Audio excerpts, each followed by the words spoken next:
Hello, everybody. Welcome into this very special edition of the return of Game Gone Wrong. Guys, it's been 3.5 months since we recorded the Night of the Nine Kingdoms, as it became Tunny, as we finished off our review of the Hedge Knight, Night of the Kingdoms, the Game of Thrones spin-off series that we finished up, which we all thought resoundingly was a tremendous series. So much so that DJ had to take his shirt off for the last episode, and he has not put it on since. It's been 3.5 months.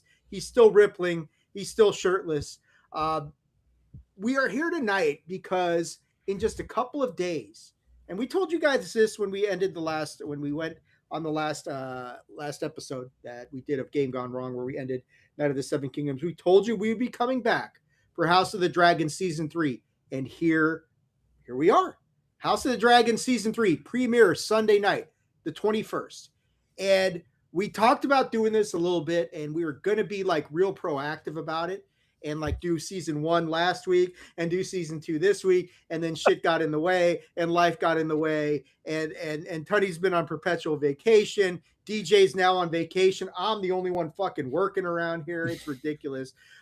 So we decided what we're going to do is we're going to do our House of the Dragon season 1 and 2 recap for you guys here tonight, right now, live here on the Attitude of Aggression's YouTube channel and on the Attitude of Aggression's Facebook page. We are going to recap seasons 1 and 2 of House of the Dragon and get you ready for what is promising to be a tremendous third season of House of the Dragon. I'm thrilled to be back on Game Gone Wrong. I do not anticipate this season being the question mark variety of Game Gone Wrong. I think it's statement. It's going to be awesome. But I want to welcome in my two partners in crime that I always have here with me on Game Gone Wrong. The one and only, the commissionaire of all things chair shot related, the man who's on a perpetual vacation for a couple more weeks. And all he's doing is golfing, drinking, and gaming. I mean, that is as good as it gets right there, fellas. The one and only PC Tunny. Tunny, how you doing, buddy? Great. I have 16 more days of vacation after today, and I fucking love. Yeah, eat that, DJ, Mister. Fuck this guy. 6 days off. All right, folks.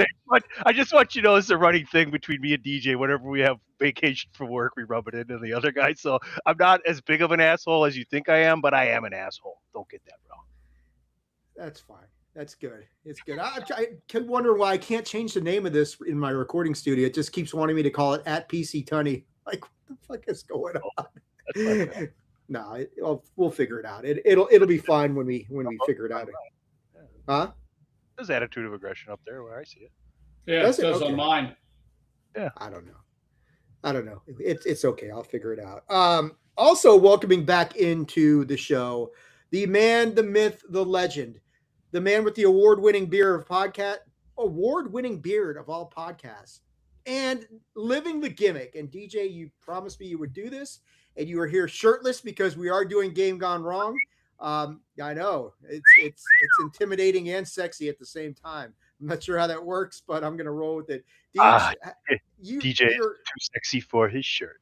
Too sexy for his shirt. So sexy it hurts. It hurts. It does hurt. Deej, how you doing, buddy? Welcome back into the return of Game Gone Wrong here. Oh, I'm excited to talk. Just dip right back into the to the Game of Thrones universe with you guys. Yeah, the story with me and Tunny. I had, obviously today being Juneteenth, I work for the government, so I had the day off, and then I have a medical procedure scheduled on. So long story short, I had 6 days off, and we did the Mindless Wrestling Podcast 300th episode a couple days ago, and well, yesterday technically, if we're peeling the curtain back. And I was all excited because I knew Tunny was coming on. I'm like, I'm going to get Tunny, man. I've got 6 days off coming up. This is going to be great. Then like a day or two prior, Tunny's like, oh yeah, by the way, I'm off until July 6th. I'm like, this motherfucker. Like the universe told her, hey, Tunny, DJ's got a couple days off. You got to one-up him, and he sure as hell did. He really did. I mean, to just talk about go all in. You mentioned a Mindless Wrestling Podcast 300th episode that you recorded last night. Tunny and I were a part of that. It was an awesome episode, a great time. Congratulations, my friend, on your 300th episode. That is an amazing accomplishment in every way and very well deserved. Thank you guys, and thank you guys for being a part of it again. You have no idea how much that means to me. Yeah, brother. Glad to be a part of it. It was awesome time. So, yeah, this is going to be a fun recap here. It will not be as involved as when we started this whole project and we recapped 7 seasons of Game Gone Wrong in one sitting. This will not be that detailed, but it is going to be fairly detailed. In full disclosure to everybody watching, when we the best laid plans of mice and men, right, guys? I mean, when we had this great idea, hey, we're going to rewatch seasons 1 and 2. It'll be all cool. We'll be up to date on everything. Well, again, life gets in the way. And we had this great idea, and that was before WrestleMania season came on and the chair shot got revamped and everything that went into WrestleMania season and unidentified history. That's every fucking week something is happening on UFOs and disclosure. I was like looking at the numbers for the Contact in the Desert recap. That's officially become my most watched episode probably ever. So it's like, Jesus. I guess people liked hearing about me out in the middle of Joshua Tree National Park by myself on a Saturday night. It was interesting. You just had to get rid of all the knuckleheads you bring onto your show all the time. It's just me, yeah, you guys. Yeah, no. Anyway, but yeah, let's talk about it. So House of the Dragon coming back this weekend for season 3. So let's kind of get into it. Let's see what we can do about this whole thing and get into, let me find it. I think all of us have kind of cheated a little bit here and resorted to our AI friendly companions to kind of refresh our recollection a little bit as to what has happened in these first couple of seasons. I know that going through it myself and looking at it, it's like, God damn, I don't remember a lot of this stuff, but that's okay. What do you guys remember off the top of your head? Go ahead, man. Can I say something about, because I want to talk just for a minute about, because we haven't really discussed House of the Dragon as a show in general. Part of the reason I am having a hard time recollecting characters and names, like in my head, I can picture faces and I know who goes what in the story. But for me, while I am enjoying it, I don't feel connected to the characters the way I did in the original Game of Thrones series. Like, I could tell you after season 1, which one was Daenerys and which one was Sansa and which one was this one, and like by name, and I knew by the end of it where everybody fit in the pieces. And my recollection of the first season or 2 was very, very good, even after like 2 or 3 years when I hadn't watched it. With House of the Dragon, I'm just not having that recollection, and it's very strange because I'm enjoying it, but I don't, save for 1 or 2 characters, I'm not really recalling a lot of the names of the people. So this is why I had to resort to some AI stuff, because I remember key moments in the series, season 1, sure. And I was talking about it with Tina, and Tina's like, that didn't happen in season 1, that happened in season 2. Like, she's got like a steel trap. Get her on the show then. What the fuck are we I probably should. She won't go shirtless for you, Dave. Never mind. Never mind that. Yeah, never mind. Forget it. Fuck.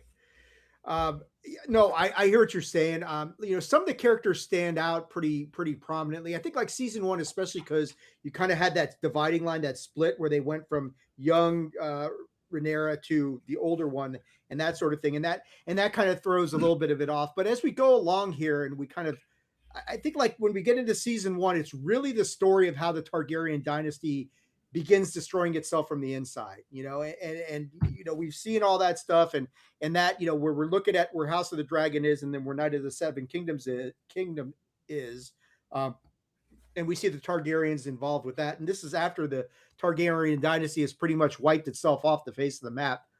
But the guys who are Night of the Seven Kingdoms are what remains, that sort of thing. Tony, you remember, what do you remember about House of the Dragon season 1, just like off the top of your head? I don't relate to, like DJ said, I don't relate to these characters as well as I do Arlen of Pennytree and his gigantic dong. I can really relate to that kind of thing. Well, those kind of things stand out. Yeah. I can't relate to the giant dong.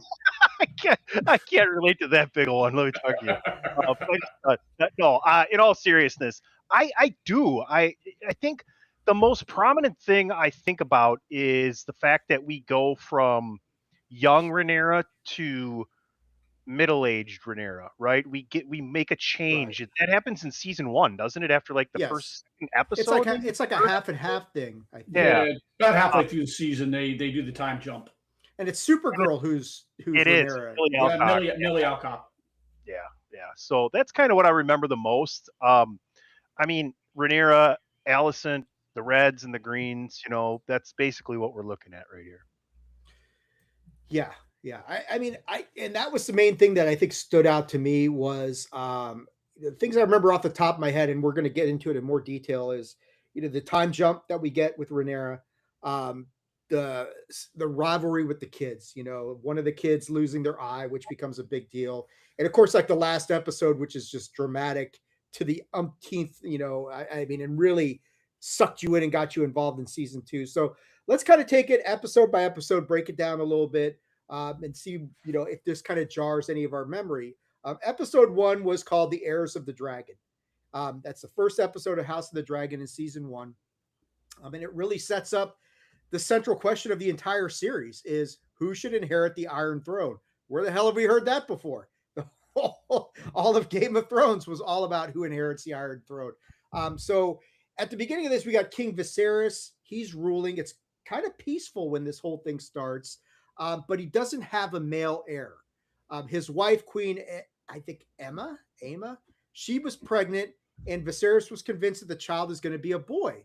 Meanwhile, his younger brother, Daemon Targaryen, who is supposed to be the heir, but he's reckless, he's violent, he's very controversial. Viserys kind of steers away from that. The most important thing that happens in this first episode is the brutal death of the queen during childbirth. Viserys has to, and I do remember this part because this was heartbreaking. Viserys chooses to sacrifice her in an attempt to save the baby. So he has a choice to make: save the queen, save the unborn child. He chooses the baby. They both end up dying, and it's one of the, and that kind of really sets Viserys down this path that he comes on, because it haunts the entire season has that hanging over it, and it hangs over Viserys this whole entire first season. And it kind of shows really like the ugly sort of side of this royal succession, where you're trying to get, women's bodies are, I mean, the queen and the women, yeah, you're the queen, but you're only the queen as good as you are if you can pump out an heir. And as soon as that becomes the situation where that's not going to happen, thrust it to the side. You were good for, not to say he didn't love her and didn't agonize over that decision, but at the end of the day, you get to see the thought process, and he's like, well, I got to try and get an heir out of this thing. Sorry, babe. And as the king, that's his responsibility. That's one of his duties, is to provide an heir to the throne. So Yes. yeah, while he probably did love his wife very much, he has a duty to the throne that it kind of calls him above his marriage. It does. And then Daemon kind of fucks himself over because he makes the cruel comment about the dead infant basically being like heir for a day. So this really kind of, if Viserys was on the fence about who to name as his heir, this galvanizes him to say, fuck off, Daemon. He names Rhaenyra the heir to the Iron Throne, which is unheard of to name a female. Especially think about what we just talked about, where he sacrifices his queen for the heir, and he then goes and he names a female as heir to the Iron Throne. The Lords of Westeros, they swear loyalty to her. And you kind of get the idea that right off the bat, this series isn't going to just be about the dragons, right? It's going to be about inheritance. Gender is a big, big part of this thing. Ambition, the price of power, which of course is a big deal in the entirety of the Game of Thrones series, but it comes right out here in the very first episode of the series. So with that as a backdrop, I turn it over. Tunney, did that jar anything? What are your thoughts on that first episode there? No, like you said, you realize right away, you think, we're going back, right? So like, this is the first thing you get after Game of Thrones, right? And you're like, all right, well, there's more dragons now, if you know the story, or if you just do a little bit of research. But you never lose the politics, right? Because we're still dealing with that Iron Throne, like you said, until we get through Game of Thrones and it's melted. But yeah, it hooked me right away. I'll be honest with you, it really did. Millie Alcock didn't hurt at all being in the series, but just the story was there. I thought Viserys and everything that went on there was interesting, and like you said, naming that female heir was really big. Um, Instantly hooked into this. Instantly telling everybody that had watched Game of Thrones, it's worth getting into. I really like the way they started it. Deej, you got anything else about this episode other than what we've already touched on? Yeah, I would say, I know I said a few minutes ago that I couldn't recall a lot of the characters because I didn't feel connected to them in the same way. And I did reiterate that I still enjoyed the show and this very much. It's still very much a Game of Thrones show. You know, if you remember when we talked about the Night of the Nine Kingdoms, the Yes. first couple episodes were like, okay, this feels a little disjointed from the rest of it. This Right. flows right in. Like you Right. believe this happened 170 years before the Game of Thrones series. So that feel and that vibe is still very much present, and I enjoyed that very much. We start to establish the friendship relationship between Alicent and Rhaenyra, and you know how that begins to develop, and then eventually it goes where it goes, and we're going to get into that here shortly. They establish Daemon as a complete asshole, which he's an awesome actor anyway. So when I heard he was like connected to this thing, I'm like, this is going to be good, you know, because he's just so good in everything I've seen him in. So yeah, it's we're off to the races in episode 1, and it really firmly establishes several of the major players and the major plot point of the whole thing. Did Alicent's father send her in by Viserys in this episode? No, I think that I comes don't after think so. she's because her and when they're young, her and Rhaenyra, there's like, and I don't know, man, and they really haven't answered this. Then there like some sexual tension that feels like there's a romantic interest between them or something? Yes.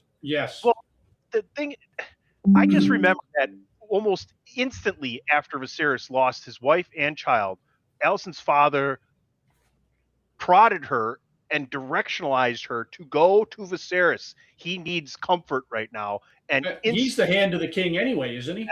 And instantly the Yes. plotting was Otto. on. Now we're Otto, already right? seeing the reds and greens, right? Instantly. Yeah.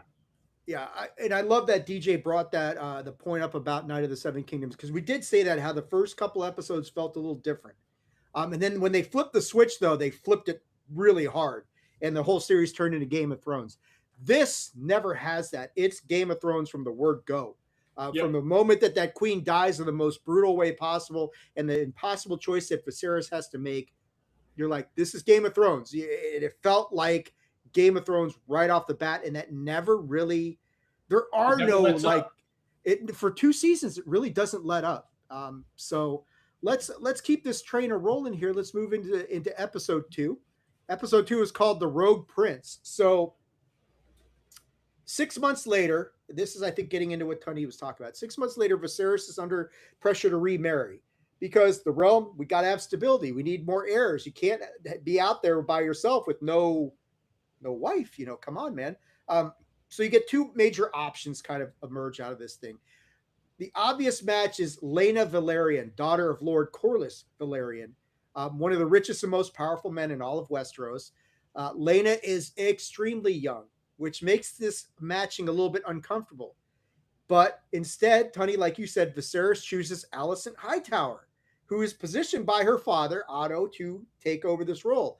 Alicent is Rhaenyra's best friend and the daughter of Otto Hightower, who, as you guys said, is the hand of the king. This becomes a disastrous decision, to say the least, because not only does it really stress and strain this friendship or whatever is going on between Alicent and Rhaenyra, but it also offends Corlys. It empowers Otto, who goes on a power trip. Rhaenyra is devastated because she feels like she's been stabbed in the back by both her father and her best friend. Meanwhile, Daemon, who's been, ostracized and kicked out, he occupies Dragonstone. He steals a dragon egg, trying to provoke Viserys into something. Rhaenyra then is going to fly to Dragonstone herself, confronts Daemon. So she's, feeling herself. She's got some courage. She's able to, amazingly enough, resolve the situation without much bloodshed. So it's an interesting angle on this because Viserys, thinks he's doing this for love or comfort or something like that. But in so doing, he creates a political rival that is going to permeate through the rest of this first season of House of the Dragon. So, Deej, I'll go to you first. With that as a backdrop, your thoughts on, and a lot of this, of course, will be like, I'm hoping as we go along, some of this stuff rekindles some of your memory and that sort of thing. So, what do you think about episode 2 here? Episode 2, refresh my memory because, again, my recollection of it is a bit off. Is he sick at this point? Because I think in my head, I'm telling myself this is part of why they were pushing him, because he was sick and they weren't sure how well he was going to end up. So they were desperate for him to have a male heir, which is, like I said, I could be completely remembering this wrong. Tony, what do you? I think he's perpetually sick, if I remember, but he's not really bad. Doesn't he cut himself on the Iron Throne at one point, and the wound starts to fester, and this is what gets into his bloodstream?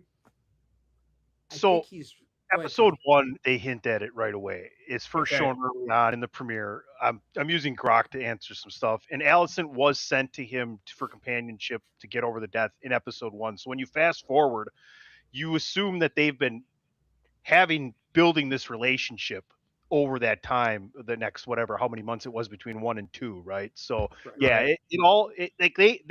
they pretty much set the table in episode 1, whether it was deep dive or not. But Grok's saying that it was definitely shown in episode 1. Okay. Yeah, I think you're right. There is that race against time element to this thing with Viserys, because he's never really he you don't see him really start to degrade until like halfway through season 1, but you do get the feeling that he's not well, and this is a race against the clock to get him a male heir. And this is where, Rhaenyra gets this. Rhaenyra's his daughter, right? I mean, right off the bat. So, she's his daughter. She's been named the heir to the throne, and yet he's so desperate to get a male heir who you can only presume is going to challenge her. If I was her, I'd feel a little bit annoyed and pissed off too. Right, Tony? What do you think? No, but it's interesting. It's funny because I don't know how much everybody else knows about it early on in the episodes, right? Like I'm seeing in episode 1, they show you legions on his back and they're leeching him in episode 1. Right. It's almost like a form of leprosy. Like they don't say that, but that's kind of, everything starts to fall apart on him, It's just interesting the way they did these first 2 things. You kind of, the mistrust between the king and the hand is just an ongoing thing in Game of Thrones, right? Like whether it's Game of Thrones, whether it's House of the Dragon, and I'm interested to see where we're going to go in Night of the Nine Kingdoms too, but it's always a problem. Otto is this series Littlefinger, right? I mean, for most intents and purposes, because he's always pulling the strings. He's always manipulating things. There's always things being put into motion. So he is this series Littlefinger for sure.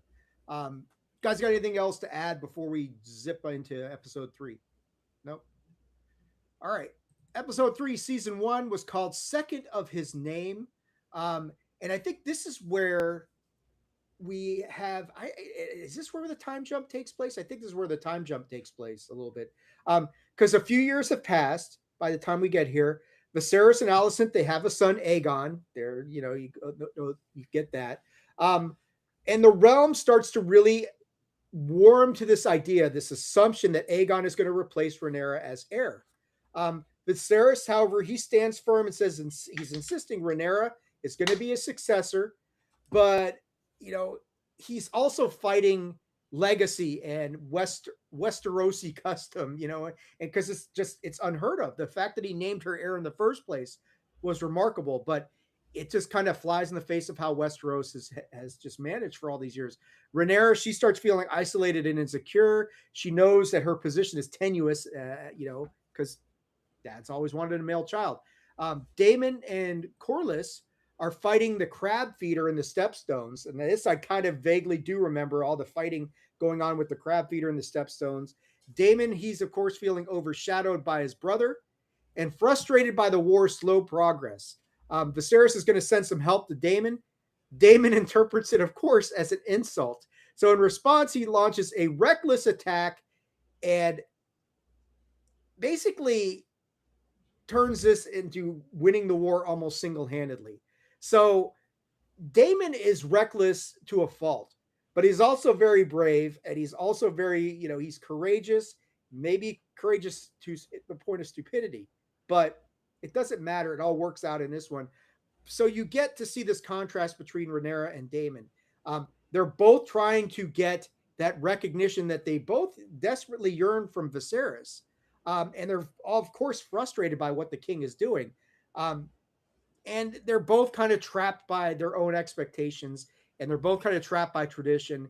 And this is just going to eventually bring them together in a huge moment in the series that I do recall. But Deej, let me go to you first on this one.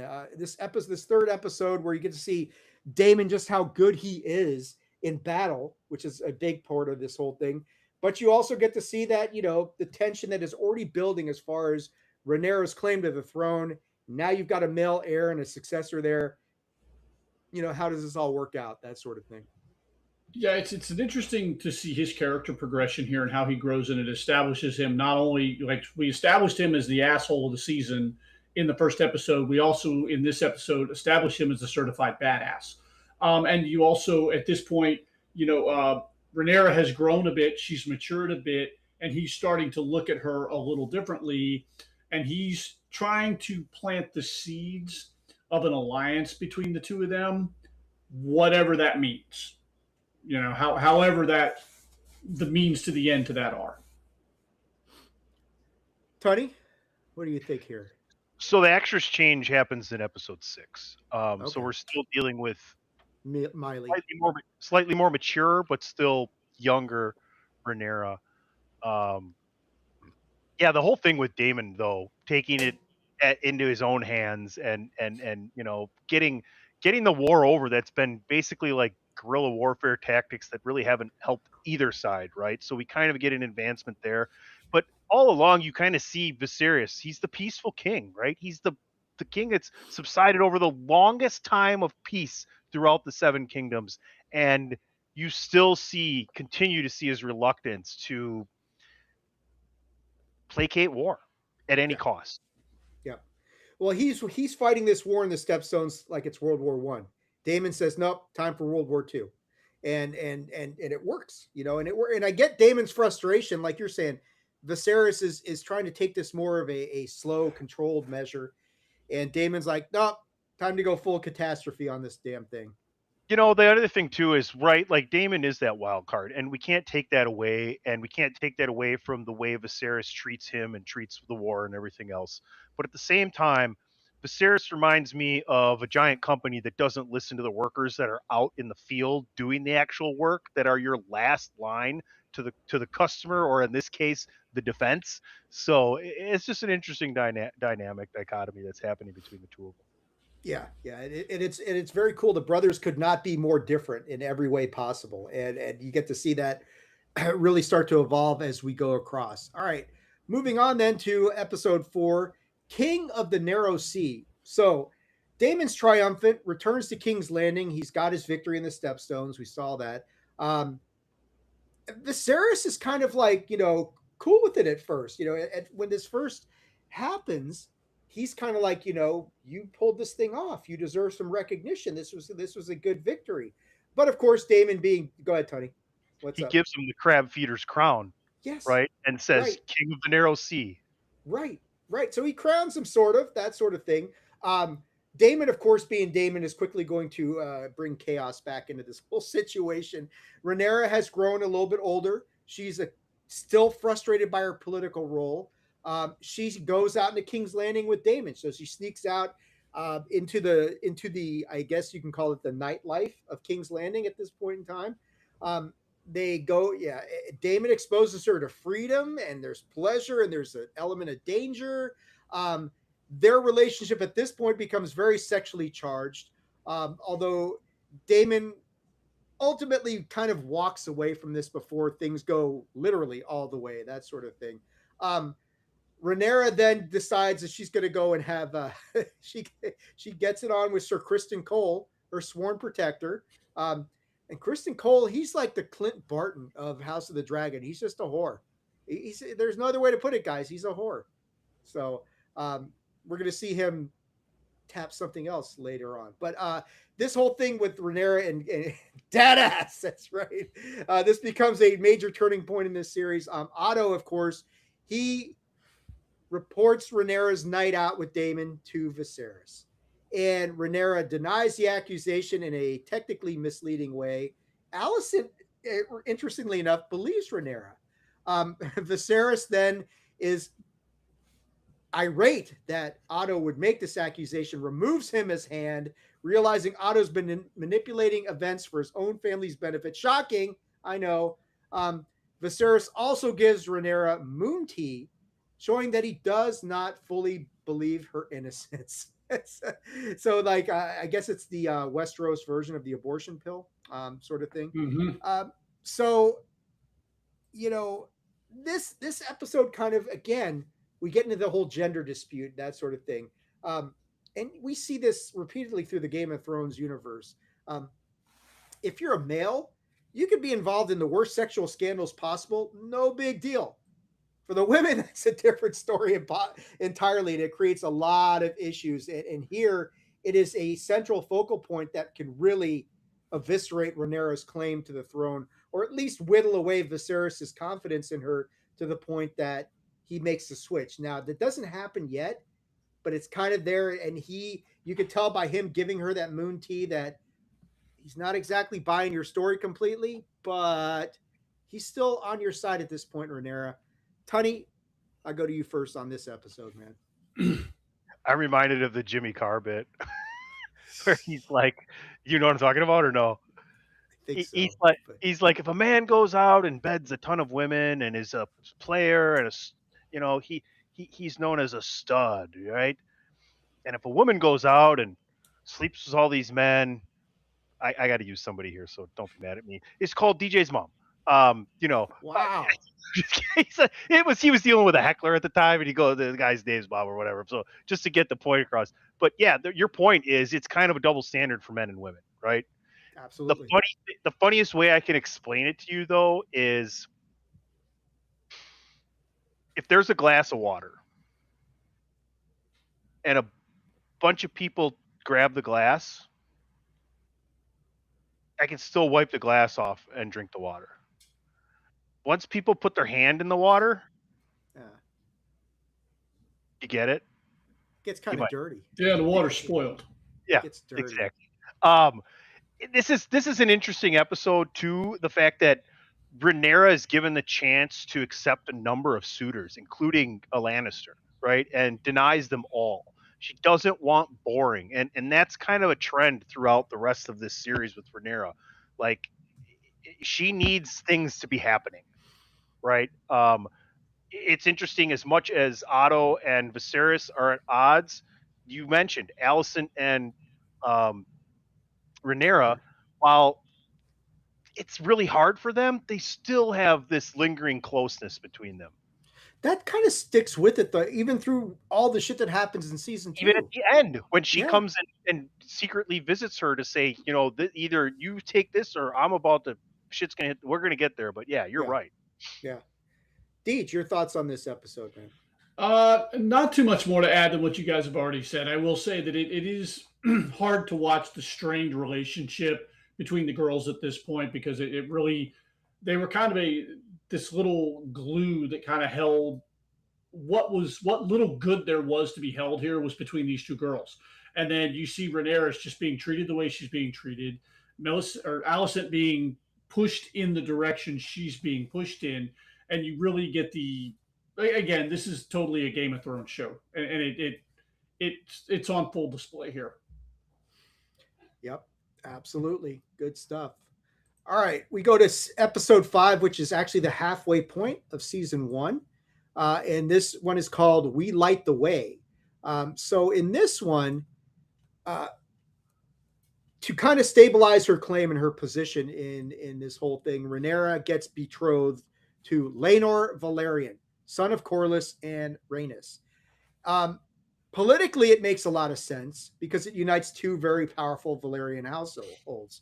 But like Tony's saying, you get in this whole thing that, Laenor Laenor is not exactly the most vivacious and outgoing kind of dude, and it's not going to really sit well with like what Rhaenyra is looking for. Um, and to further complicate things, just a little bit, Tutty, just a touch. Laenor is gay. That's a problem. It's a bit of an issue. Rhaenyra knows he's gay too. Yeah, he's in love with Joffrey. Not that Joffrey, but he's in love with the Joffrey. Sir Joffrey. Oh shit, where I got it here. Sir Joffrey Lonmouth. Right. So they enter into this agreement, understanding they're going to do their duty publicly. Privately, you do who you want. I'm going to do who I want. Literally, that's the agreement that they come up with. Criston Cole, however, he's emotionally shattered because of his relationship with Rhaenyra. He asked her to run away with him, but she says no. She only wants him for dead ass, not as her husband. Criston decides to take this as a deep humiliation and a moral failure. Well, I think that's a little bit of an overreaction, but I get it. That sort of thing. Alicent then, meanwhile, she learns that Rhaenyra lied about her sexual little tryst with not just with Daemon, but with Criston as well. And this is really kind of where I think the trust between them breaks more or less fully at this point in time. At the wedding feast, Alicent enters wearing green, the color associated with House Hightower's war banner. This is the symbolic birth of the Greens. As Tony was talking about, we get the Greens and the Reds and all that sort of stuff. This is where the Greens pretty much get born in this moment here. The episode, of course, is going to end in violence, and this is a perfect way to get to the midpoint of season 1. Criston Cole brutally kills Joffrey Lonmouth, who is Rhaenyra's husband's main interest, Laenor's lover. During the wedding celebration, Rhaenyra and Laenor still marry, but the event is soaked in blood. Just don't get fucking married in Game of Thrones because it always ends in blood, right? If it's a wedding, somebody's dying and it's going to be bloody. This is where the personal stuff really starts, the politics really start to amp up right now because Alicent stops being Rhaenyra's friend and begins to turn into her rival just in time for us to get to the halfway point of season 1 and just before the jump takes place. Deej, I'll go to you first here. This is a pretty pivotal and critical episode in season 1 because this is like where things have been kind of sort of cordial with a lot of shit going on. This is where the big split happens. Yeah, tonally, this is where the whole season takes a turn.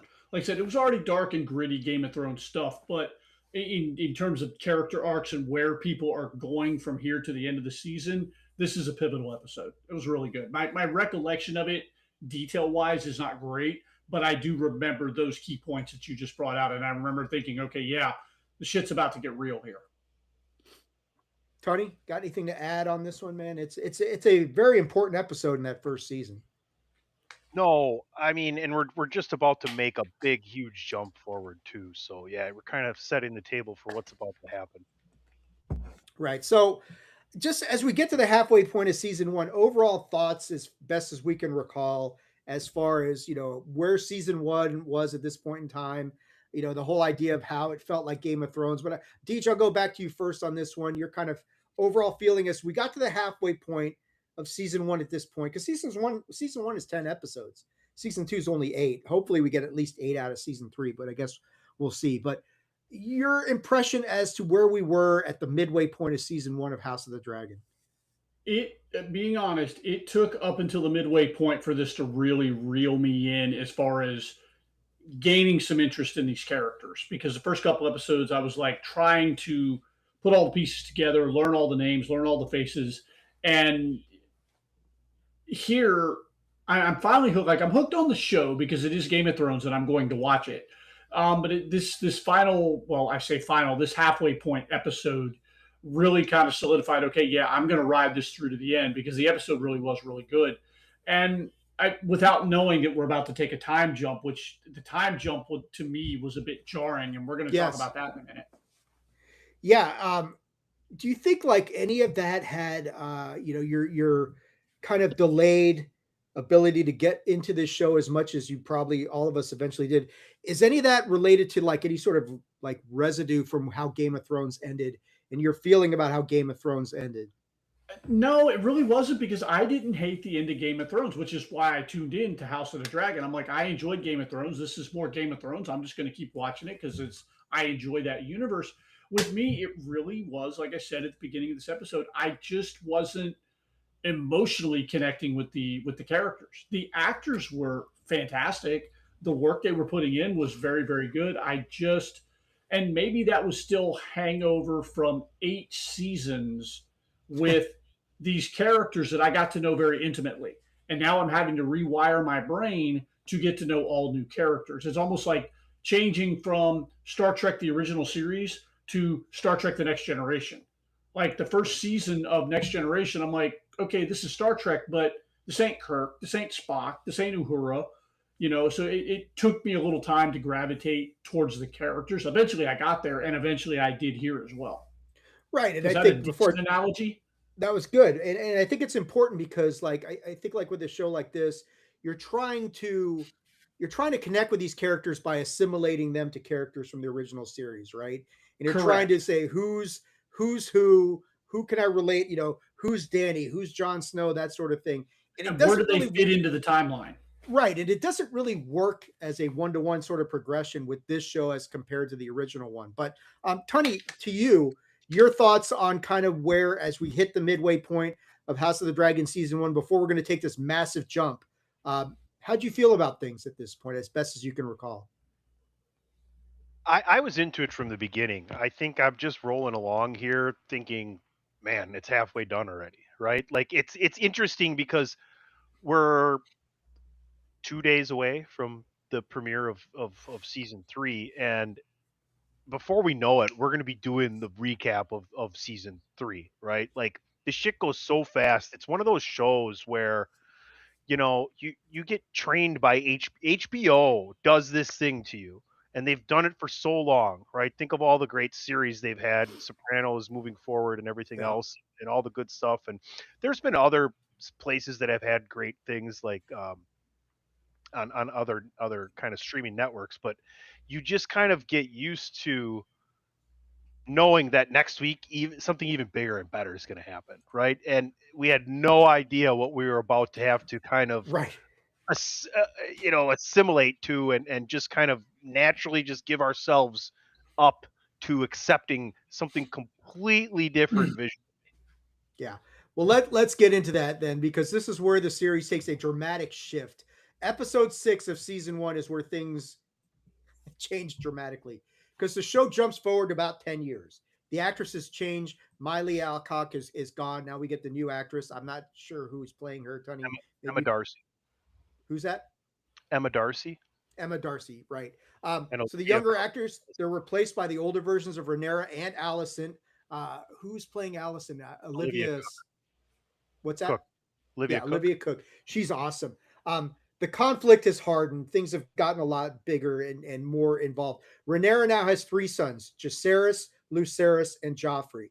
Officially, they are Laenar's children, but everyone can see that they are likely fathered by this character Harwin Strong, because of course Laenor is gay and he's not doing the job, so to speak. You Um, just it only took like 10 seconds. Nobody would have known. Yeah, I mean, come on, you can manage that, but no, but everybody knows it's Harwin Strong who's the father. And this creates these dangerous legitimacy problems that permeate the last half of season one. I do remember a lot of this stuff. The kids are always under this scrutiny. Rhaenyra is always under this scrutiny as to these kids because everybody else knows, they know about the dad and All that the whole kids have dark thing. hair. None of Yeah, the kids have blonde hair. That's like the number one thing for Targaryen. You have blonde hair. End of right. story. Right, right, exactly. It's like, something's up here. Alicent, meanwhile, she's become more openly hostile toward Rhaenyra. So that in the 10 years in between, that has not changed. That rivalry has grown and deepened. She sees Rhaenyra as reckless, dishonest, dangerous to Alicent's children. Alicent believes that if Rhaenyra becomes the queen, Alicent's sons may eventually be killed because they're rivals. It's a very good point. Viserys is older, and now at this point, as we jumped ahead 10 years, now his health is truly declining, Deej. And we see it every episode now. He refuses to confront the obvious truth about Rhaenyra's children. his denial, he keeps the peace temporarily, but it eventually is going to make this conflict worse because, yeah, Viserys just flat out refuses to hear anything suggesting that the kids are not legitimately part of the bloodline sort of thing. Daemon, meanwhile, he's married Laena Velaryon, and they're living away from Westeros and away from all the politics. But Laena is going to die again after a failed childbirth, choosing to have her dragon Vhagar burn her rather than to die helplessly in bed. Massively powerful scene where I do remember this one very well, where she basically has her dragon, spitfire her, just roast her to a crisp and incinerate her.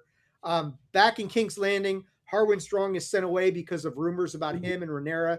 They start to become too dangerous. Larys Strong, who's Alicent's disturbing and ambitious ally, arranges the deaths of his own father and brother in a fire at Harrenhal. Whew, man. The time jump is a big part of this whole thing, obviously, because like we've said, none of us really had any idea what was happening. None of us had any idea, like, okay, what's going on? Where is this happening? What just took place? And this whole rivalry between Alicent and Rhaenyra used to be friendship, but now it's all about jealousy, politics, murder, paranoia, lineage. It really has gotten pretty bad pretty quickly. Tony, I'll go to you first, man. This is a big one. Yeah, it is. I just want to say I've been mistakenly calling it Reds and Greens because Reds are Lannisters. Hold on. Mike is saying he's got his shirt off too because it's hot in Kansas. Right on, Mike. Oh yeah, Mike. Whistle with your shirt off, bro. That's fucking sexy. Yeah. Shit, what was I saying? Damn it, Mike. Mike shirtless and DJ shirtless. It's just too much. It's too much. We all, I don't know if you mentioned it, but we also get Rhaenyra moving to Dragonstone and marrying Daemon. Did that happen this episode? Yes. When does that happen? Because does that happen as Daemon returns and marries Rhaenyra in a Valyrian ceremony on Dragonstone? I think that's the next next episode. The end. No, that's 6. Is it? I'm seeing it as 7. I got it as 6. Well, one of our AIs is wrong. I'm not sure it matters. It's not our fault. Yeah, it's not our fault. It's either Grok or ChatGPT is fucked up. But I mean, just the whole idea about getting wiped out by your own dragon. Rather, and you got to hand it over to her because, like, she knows she's going to die. She knows that this whole issue with the dragons is going to be a problem. And she's like, no, I want my own dragon to take me out. And she does. Deej, you got any thoughts? I mean, we're gonna have to figure out how whatever happens. I mean, episode 7 will fill in whatever gap. I want to apologize to the viewers because we really did come into this hideously unprepared, and we're kind of tripping over ourselves to get through it. And I wish I had these peasants. You love us. You will listen, damn it, whether we do it or not. Listen and enjoy it and like it. No, for me, the time jump was a bit jarring, like I said here just a couple of minutes ago. So I had to get kind of used to that. I really don't have a whole lot to offer on this one, but yeah, making the decision for your own dragon to torch you is pretty hardcore. It really is. It really, that is. I mean, if I had a dragon and I knew I was going to die, I'd probably be like, yeah, I can't think of a better way to go either. But make it quick, pal. Yeah, make it quick. Let's move to episode 7. Just whatever. I mean, whether it's 6 or 7, we're going to get to the same place at this point in time. The content's going to be the same. So this episode 7 is called Driftmark. Now, what I've got is this episode takes place after Laena's funeral on Driftmark, and it's one of the biggest turning points in the season because this is where Daemon and Rhaenyra reconnect. They're both grieving. They both feel trapped. They both still understand each other better than anyone else does. Their relationship becomes romantic again. And this time there ain't no pulling back. Sorry, was that a Freudian slip? Anyway, the biggest event here, though, is Aemon Targaryen claims Vhagar, the largest living dragon. This is a big power shift in the series because Vhagar had belonged to Laena, and her daughters feel that Aemon has stolen something from their family. But and I think, Tony, remind me, getting on these dragons is a really, really big deal for people because they don't take to just anybody. It's like you've got a certain level of bravery. They can sense this sort of stuff. We saw that with Jon Snow in the original series, that sort of thing. Aemon is kind of considered by everybody else to be the weakest of the kids, right? If I'm remembering this correctly, he's kind of looked upon and shoved it like the run of the litter sort of thing. And he basically says, fuck you, and takes over the biggest, baddest dragon in all of the universe, right? Yeah, no, I agree. We're going to find out how daunting that is next season to actually be a dragon rider, right? And Grok has apologized for being a douchebag. So okay, ChatGPT was right. Grok, I'm gonna have Grok hallucinated that shit. Fix your shit, Elon. Yeah, Elon, fix your shit in more ways than one, no doubt, man. Literally, I have to. My previous response, sorry for the mix-up in numbering. I'm like, what the fuck, dude? It's number. I've had Gemini flat out tell me it hallucinated shit about the UFO files before. So it's insane. Like, just a side note, real quick. Like, I do Trivia X every week, right? 10 trivia questions, and I use AI to help me, curate that, right? But I am literally now going and checking everything else on like Wikipedia and stuff like that. It's like, because sometimes I catch it and I know, I'm like, okay, no, that I'm on a subject I know, and I'm like, okay, you're wrong. What the fuck is going on? You've got to double check AI. You really do. I'm playing Starfield on PS5.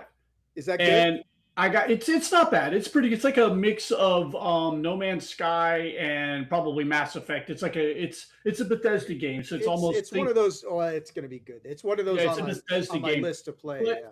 I got stuck on a spot, so I opened up ChatGPT. I'm like, okay, I need help getting past blah blah blah blah on the PS5, and it's like, well, I'm sorry, Starfield's not available on the PS5.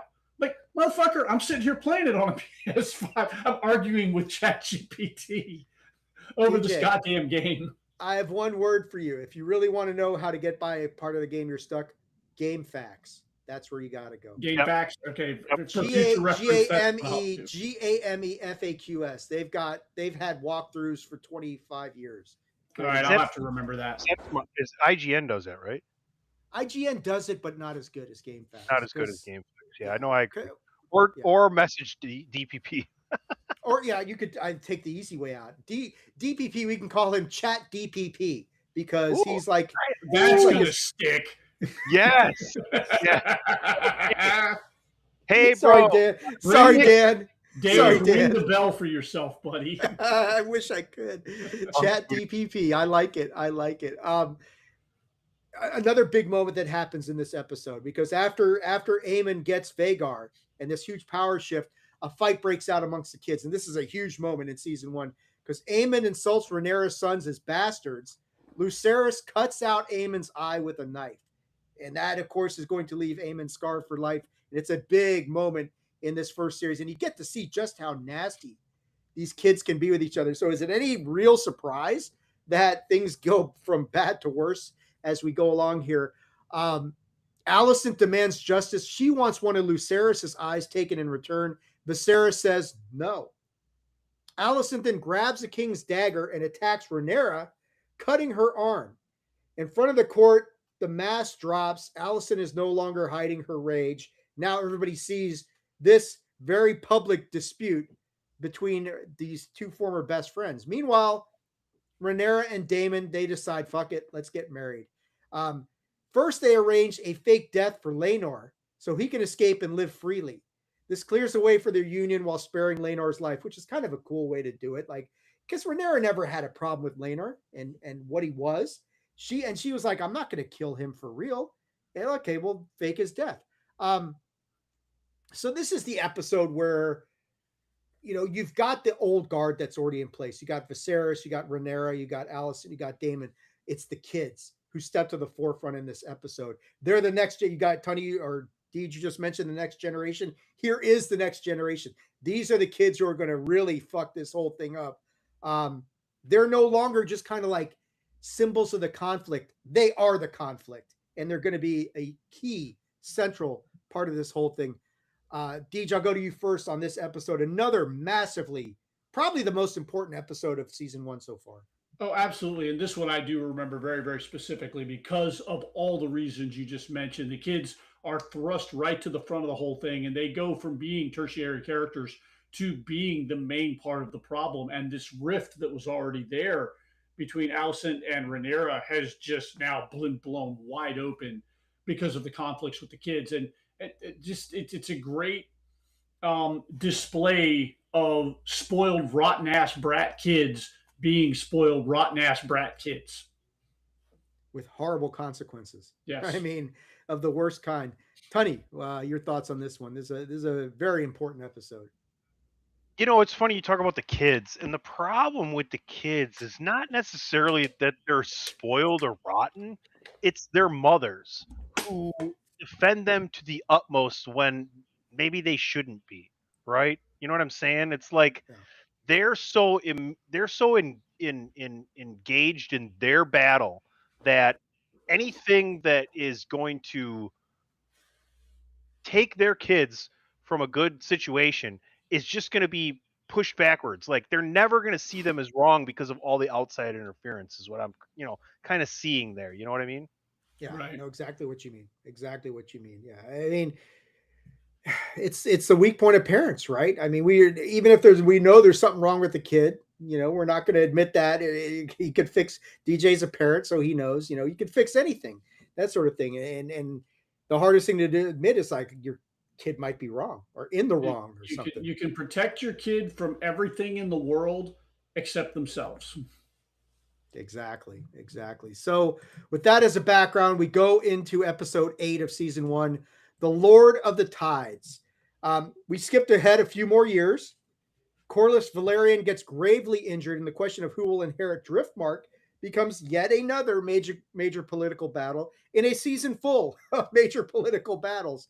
Vaemond Velaryon argues that Rhaenyra's son Lucerys should not inherit because he's not truly Laenor's son. Technically, this is true, but it's politically problematic. Rhaenyra returns to King's Landing and begs Viserys to defend her. Viserys is now severely ill. He's on his last legs. He can barely walk. He makes one last dramatic appearance in the throne room. It's one of his strongest moments as king in this entire series, this entire first series, because he defends Rhaenyra and her children, reaffirming Lucerys as heir to Driftmark.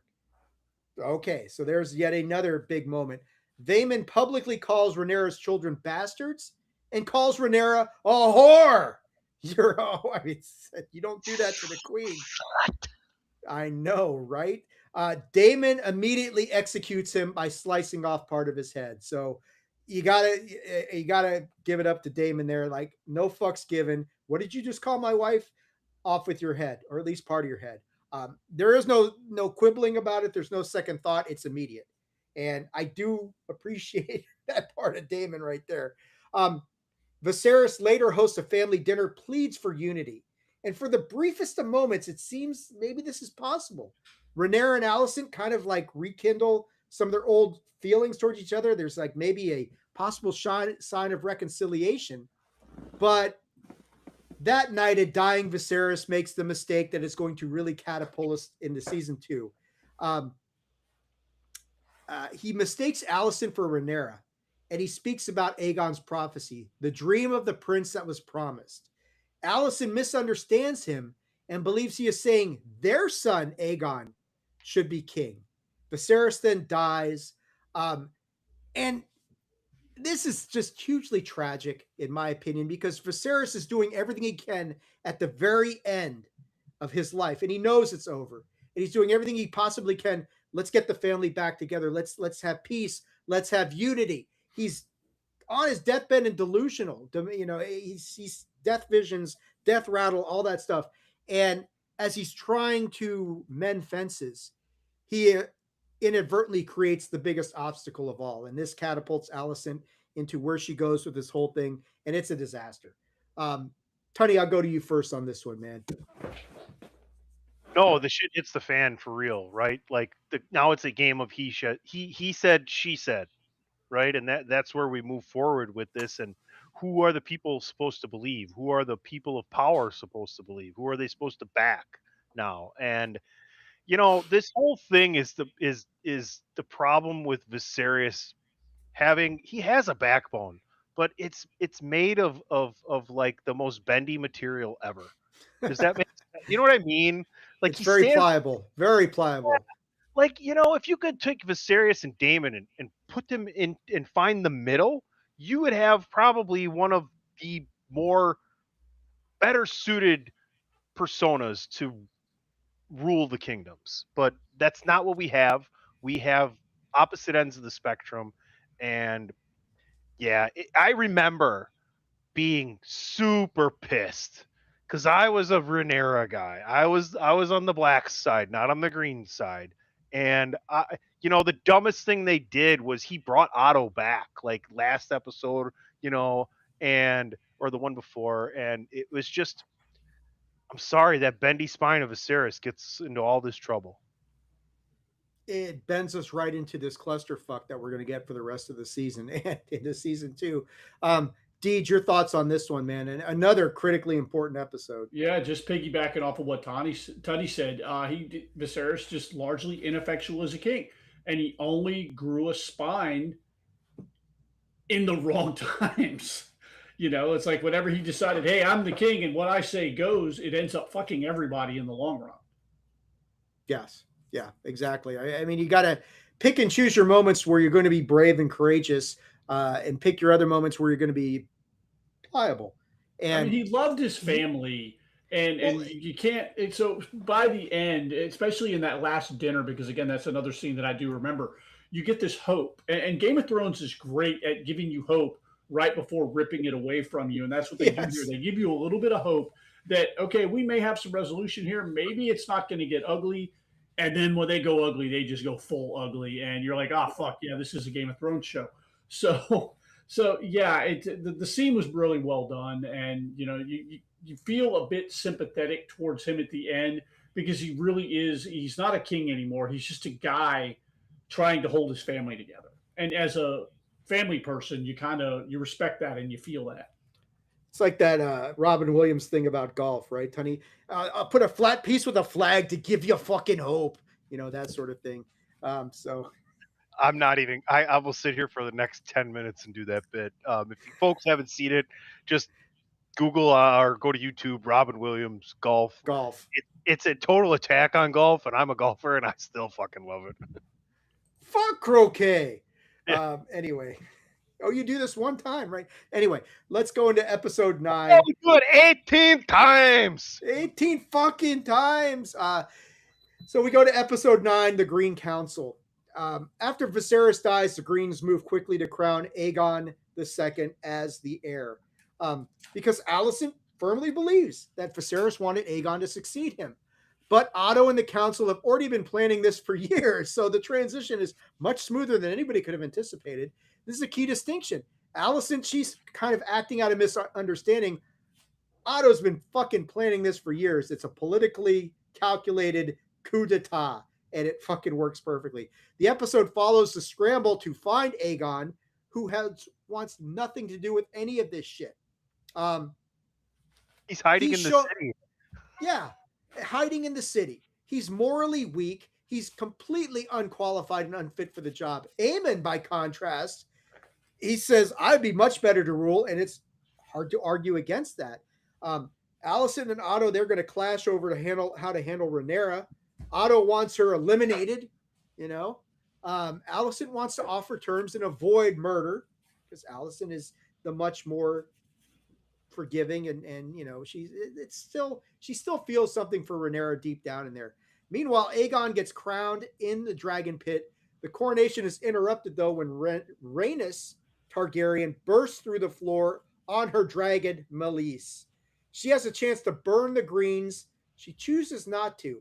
Instead, she escapes and warns Rhaenyra what's going on. This is a big moment because Rhaenys, is that how you pronounce it, Teddy? Rhaenys. She could have destroyed everybody in that room in that moment because Meleys was there.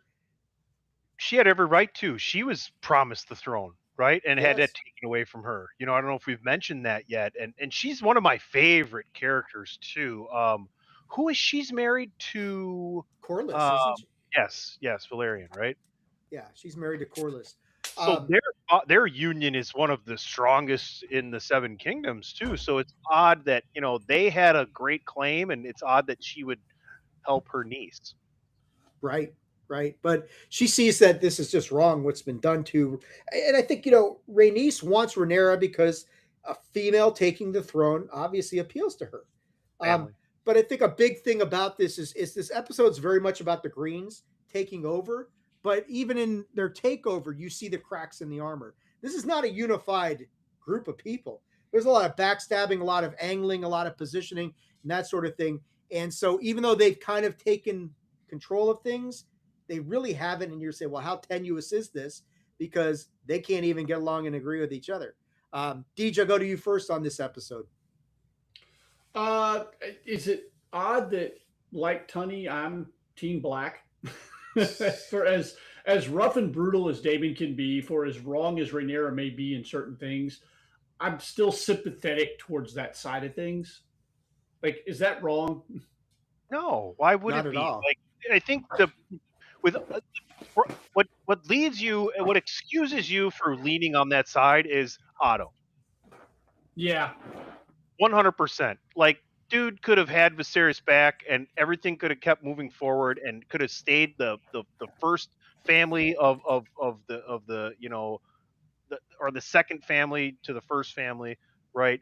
It's the one thing I wanted to bring up too quick, Dave, is the fact that Aemon is Daemon. They're the same person. They're the same person. They really are. That's a good point. That's a good point. Tony, you got anything else you wanted to add about this episode? I'm just glad we're back here talking about this, to be honest with you. I really missed it. I missed the series. I think we do a great job. I think we do our best work on this stuff. Like, folks, if you're watching now or you find yourself catching any of this and you end up on this part of the episode and hear what I'm saying, we do a great job of reviewing these episodes right after they're done. Right? Like, I feel like we do such a great job because this is a perfect spot right here. We're refreshing ourselves on everything, and next week we're gonna be giddy as schoolgirls. Like, we're gonna be happy as a titmouse. We're just gonna be ready to go to start season 3. But let's get back into it. I'm sorry. Are you making all these tit references because DJ's shirtless? Is that what Well, this is I was about? out golfing today. I saw woodcock and things of that nature. No, it's just birds. Just birds. Just birds. Exactly, just birds. Let's get to the end of season 1 right here. Final episode, season 1, The Black Queen. This episode shows it begins with Rhaenyra learning her father's dead and that Aegon has been crowned. This shock causes her to go into early labor. She loses the baby. So we've got this great juxtaposition of the beginning of the season matched up with against the end of the season because we had the tragedy with Queen Aemma, and now we've got this whole thing coming full circle. Succession politics, it just destroys women physically. It destroys them immediately.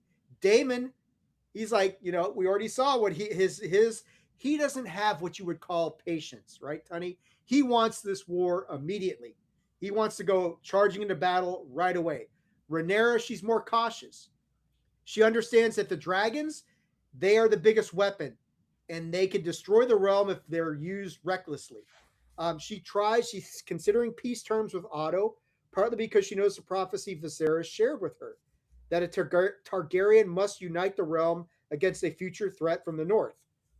That's Game of Thrones, that sort of thing.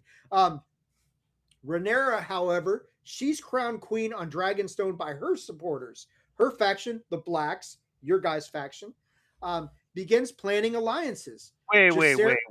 Wait. You're not on the green side, are you? No, I'm not. I'm just kind of in the middle watching this whole thing. He's Switzerland right now. I'm Switzerland, that's right. Apparently your flag is a big plus, Dave. That's right. That's right. It is Pride Month after all, so I'm trying to be, neutral and that sort of thing. I was talking about the Swiss flag, but yes, it is. Oh, that. It's yeah, exactly. You know, like that. Jacaerys and Lucerys, they're sent as messengers to secure support from the major houses. So Lucerys goes to Storm End to meet with Boris Baratheon. Aemond is already there. Aemond then is going to demand an eye in payment for the one Lucerys took years earlier. Lucerys refuses. He leaves on his young dragon Arrax. Aemond pursues him on Vhagar. Now, this is a mismatch from dragons as far as the dragons are concerned. Arrax is a young dragon. Vhagar is the baddest ass in all of the 7 or 9 kingdoms. Could be 9 by this point. I think it's only 7 at this point, right, Tony? Yeah. How long it was 9? Where's Egwin? Where's Egwin when we need him? He's a historian. At first, it seems like as this whole thing starts, Aemond is just kind of harassing Lucerys, and Vhagar's kind of harassing Arrax. But the dragons, they're dragons. And you get to see this because they stop obeying their human riders and they decide they're dragons and it's time to kick each other's ass. Arrax blasts Vhagar with fire. Vhagar says, "That's not going to work for me, brother." He retaliates, kills Lucerys, kills Arrax. Aemond looks absolutely horrified, realizing if there was any hope of avoiding war, it just fucking ended. The episode ends with Daemon telling Rhaenyra that her son is dead. Rhaenyra turns towards the camera with grief and fury, and that stare she gives at the end of season 1, I think we all remember that. This war is no longer theoretical. It has begun. Deej, I'll go to you first, man. The death of Lucerys here changes everything as we end season 1. And you know that the shit is now officially completely hit the fan. And it just really, it says, how long till season 2? How cool was the scene when he shows up there to do the negotiations and Vhagar is like it's like such great foreshadowing that Vhagar is in the background and you're like, oh shit. So you just know some shit is about to go down. So they give you this sense of dread before they even give you the dread. You know what's coming, and then they just deliver it at the end. It was chef's kiss of a season finale. It really was. Yeah, it's phenomenal. I mean, it just ending on the most tragic of circumstances and just everything that just goes so wrong so quickly at the end of season 1. But it just really set up perfectly, the perfect segue into season 2. Tony, your thoughts on this final episode of season 1, man? Just the closing scene, that stare, cold fury. Like, it's just, I'm no longer red-blooded. I'm no longer this. I'm gonna turn into this reptilian dragon person now, and hell hath no fury like a woman's scorn. Yeah, or a queen scorned, or any of that sort of stuff. Tony, let me go to you first on this one. Your overall thoughts on season 1. As we've reached the end of season 1, we're about to transition to season 2. Your overall thoughts on season 1. How did you like it? What worked? What maybe didn't work? That sort of thing. It all worked. I had zero problems. I'll even foreshadow what we're about to do in the second half of this episode. I have no problems with House of the Dragon whatsoever. Like, it wasn't easy to get over that initial shock. Like, it was jumping into really cold fucking water, episode 6, where they switched actresses. Yeah.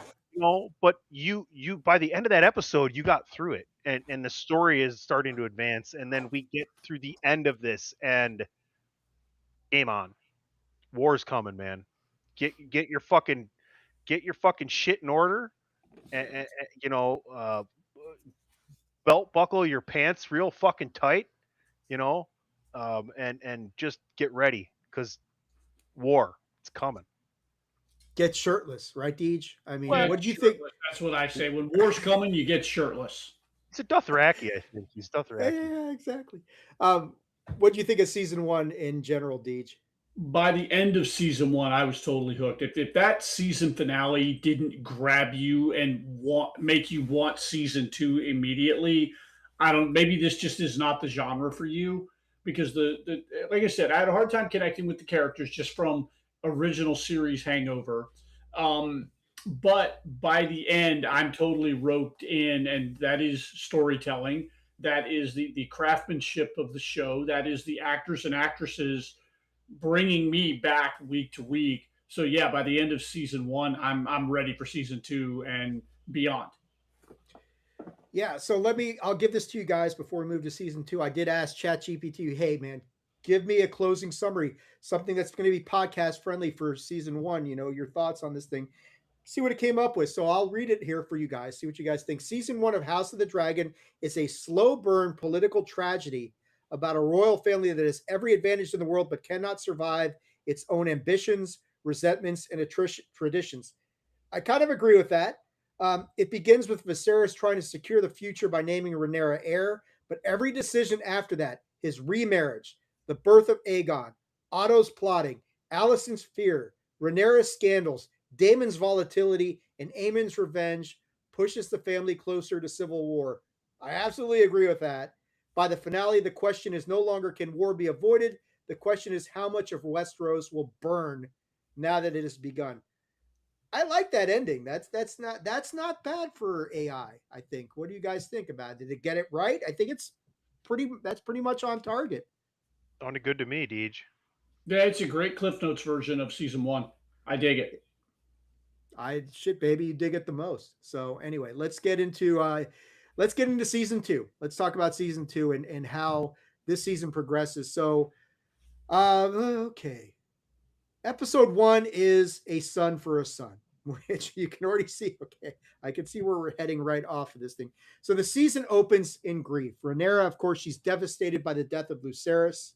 The Blacks are waiting to see what kind of queen she will become in response. Daemon, unsurprisingly, I know you guys are shocked. He wants immediate vengeance. I mean, we're all stunned by that, right? That vengeance arrives through the infamous blood and cheese plot. Daemon arranges for assassins to infiltrate the Red Keep and kill Aemon. But the plan goes horrifically wrong. Instead of Aemon, they murder Prince Jaehaerys, the young son of King Aegon II and Queen Helaena. This is the season, it's the first major moral rupture. The Greens had committed the first shocking escalation with Lucerys' death. The Blacks say, hold my beer. They're now murdering a child. Even if Rhaenyra did not order that specific outcome, no one's going to take this, okay, that's a distinction with a major difference. And you've got the main question kind of coming to the forefront right now. Once this revenge begins, can anyone still claim moral superiority?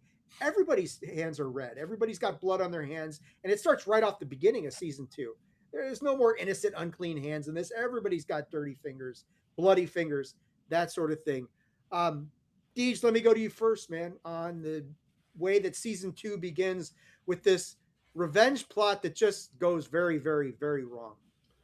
When I asked you guys at the tail end of the last segment if I should feel bad for being Team Black, this episode answered that question because now there's moral ambiguity everywhere. It's just a mess. And if I was Team Rhaenyra before, I'm seriously at the end of this episode, I'm questioning everything at this point. It was a rough one. The kid, the little baby getting killed, especially the way that they went about making that decision was just like, what the fuck did I just watch? It was jarring to say the least. Tony, your thoughts on how season 2 gets going here? You knew they had to do something big, though, right? The way they ended season 1, you're coming back, you're like, man, things are so volatile and ready to explode. And I wasn't as shocked by it. I knew something had to happen. But yeah, it's always tough to kind of see that age pass in such brutality. But now we're going. Now we're running. We're back on it, and it just kind of shocks you back into golly, these words are just escaping me today. The routine of watching this every week. Yeah.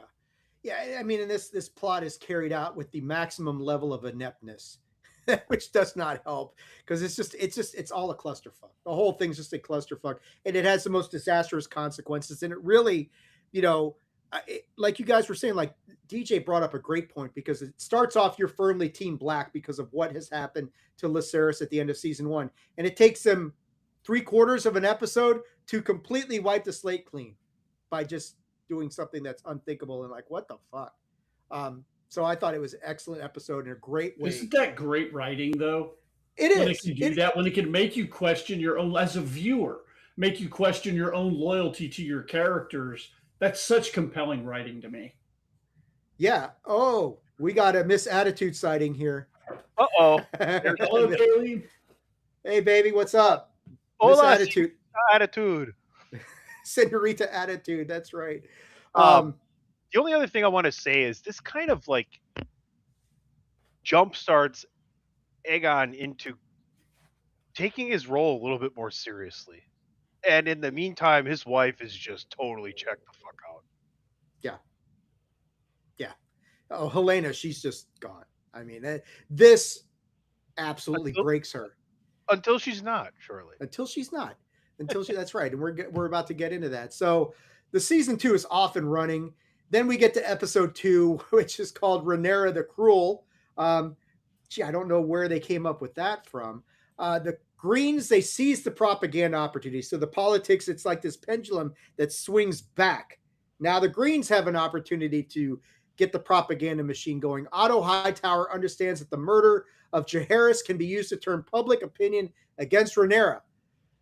Then they do this funeral procession through King's Landing. It's staged not just as a mourning, but as political theater, and it's done brilliantly for this sole purpose, because you get even more pissed off watching this funeral procession of this infant king to be.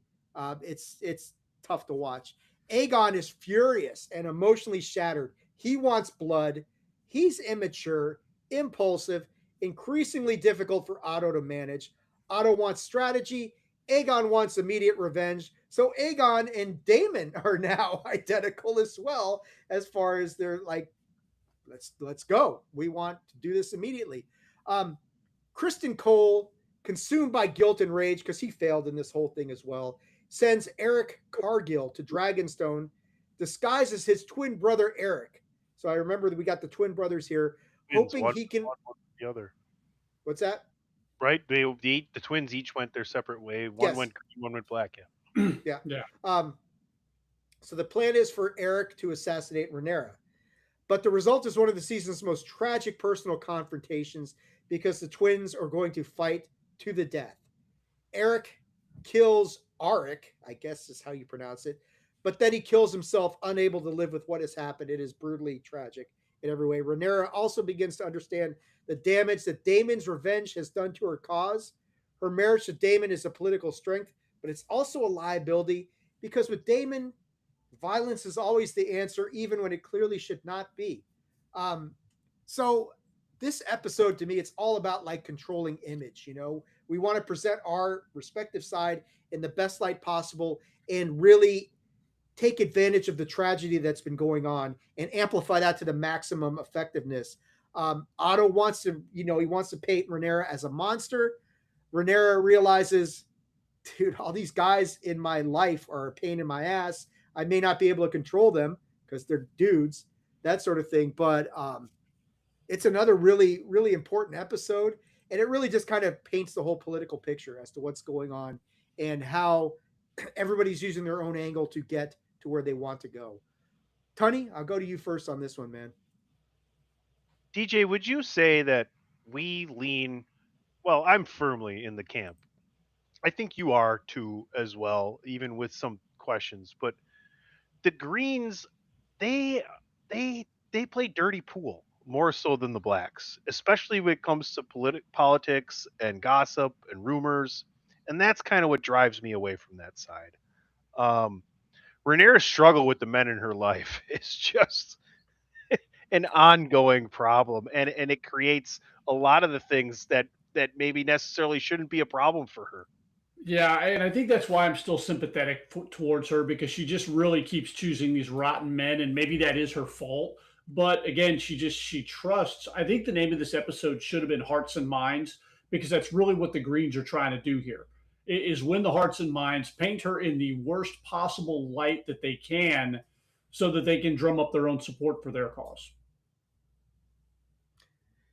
That's a good point, Deej. Hearts and Minds would have been a good title for the episode. But I understand the whole Rhaenyra the Cruel thing because they want to play that up as much as they can in this episode. But yeah, the plot thickens obviously here in episode 2.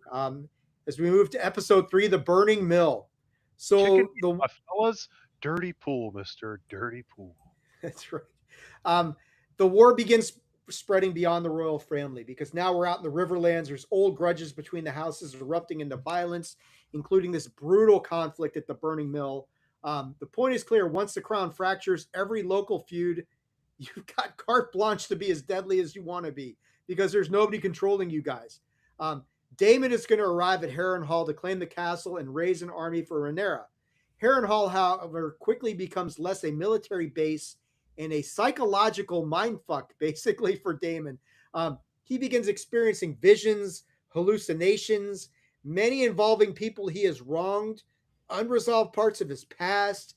He's really, this is like a life review, even though he's not dead, but he's dealing with all the ghosts of his past in this weird place called Harrenhal. Meanwhile, Kristen Cole and the Greens, they start moving through the Crown lands. The Greens are no longer simply defending King's Landing. Now they're starting to expand their military position and their presence. Rhaenyra she's still hesitant to unleash full dragon warfare. You know, to me, it's like this is like superpowers who each have nuclear weapons, and they are not going to unleash those unless they absolutely have to. Now, maybe it's not that devastating, but it's not far behind. Rhaenyra takes a big risk in this episode. This is a big point. She secretly meets Alicent in King's Landing. Rhaenyra wants to know whether peace is still possible and whether Alicent truly believes Viserys changed his mind. This conversation is going to confirm the tragic misunderstanding from season 1.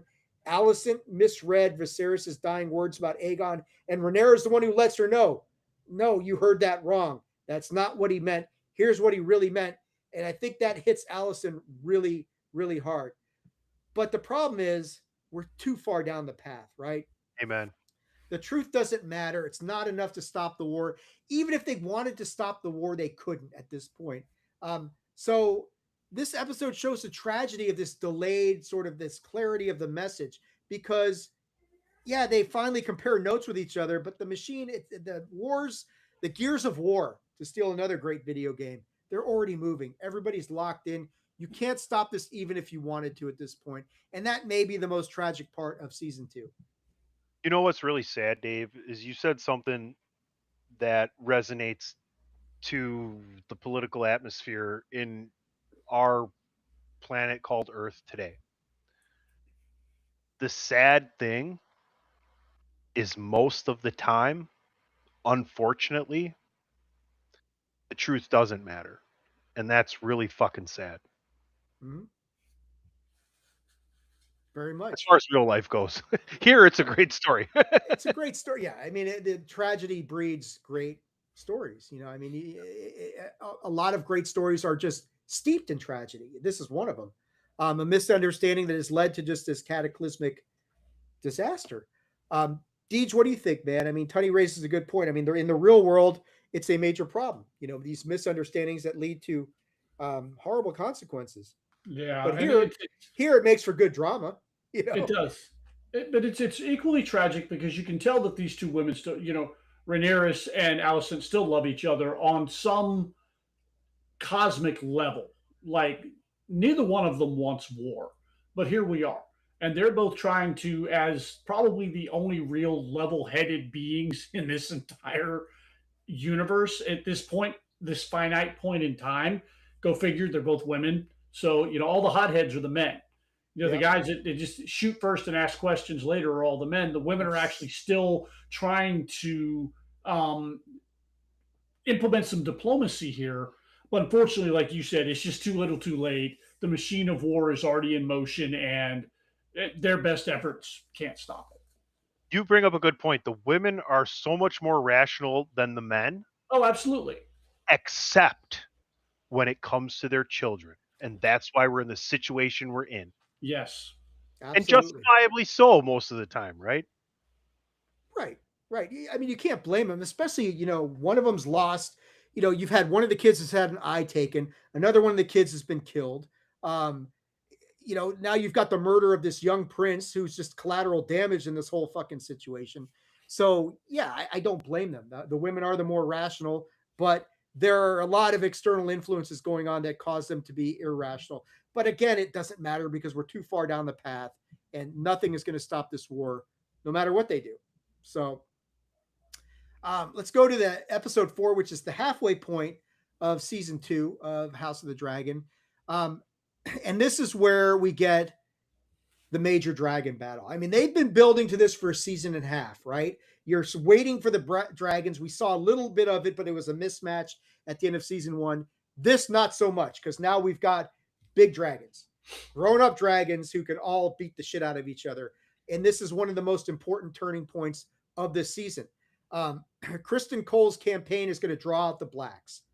Rhaenyra Targaryen volunteers to fly to battle, or excuse me, Rhaenys Targaryen. Sorry, I got that wrong. She volunteers to fly to battle on Meleys, partly because she understands that someone has to act, and partly because she ends up being one of Rhaenyra's most experienced dragon riders, maybe the most experienced dragon rider.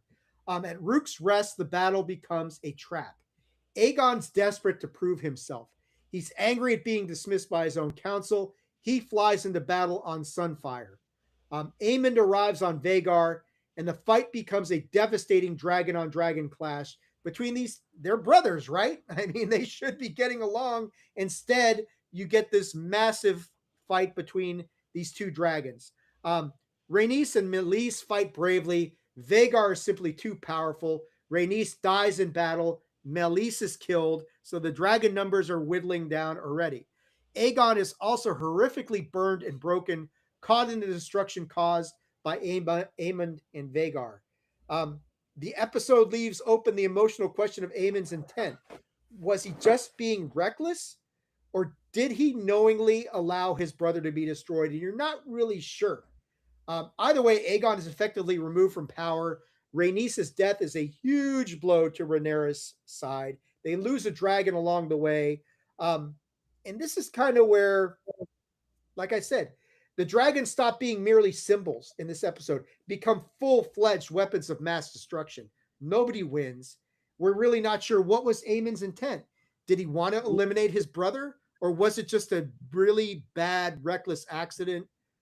Personally, Deej, before I go to you, I think he was trying to get rid of his brother. That was always my impression. He saw his brother as weak, the weak link in the monarchy, and he saw an opportunity to get rid of him, and he took it. That's my impression of the whole thing. What do you think, man? And I 100% agree with you. Although the writing and the style and the way the episode was done, it leaves it a little ambiguous. It's like, did he, didn't he? And that's going to be the undertone for the next few episodes. As we get into the second half of this season. Rhaenys' death hit me hard. She was one of the characters that I really, really, really liked. I felt like she was one of the more genuine people on the black side. And so, yeah, again, the foreshadowing, I saw it coming. I'm like, fuck, they're going to kill her, aren't they? And then sure shit, they delivered as advertised. And I was like, So this is just like we say about Game of Thrones, don't get too attached to any one person because they may not be here tomorrow. Yeah. Tony, your thoughts. I mean, the dragons stop being symbols of power and become full-on beasts of power in this episode. Weapons of mass destruction, basically. Exactly. Yeah. Right. We talked about it. The nuclear war. I think you bring up a great point. Did Aemon want to kill his brother? I don't think in his head he wanted, consciously, I don't think he wanted to. Consciously.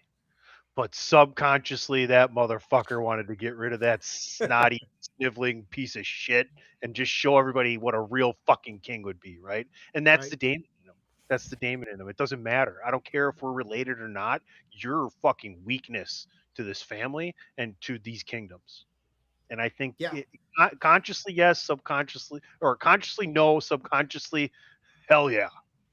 No, I think that's a good point because he sees Aegon as weakness.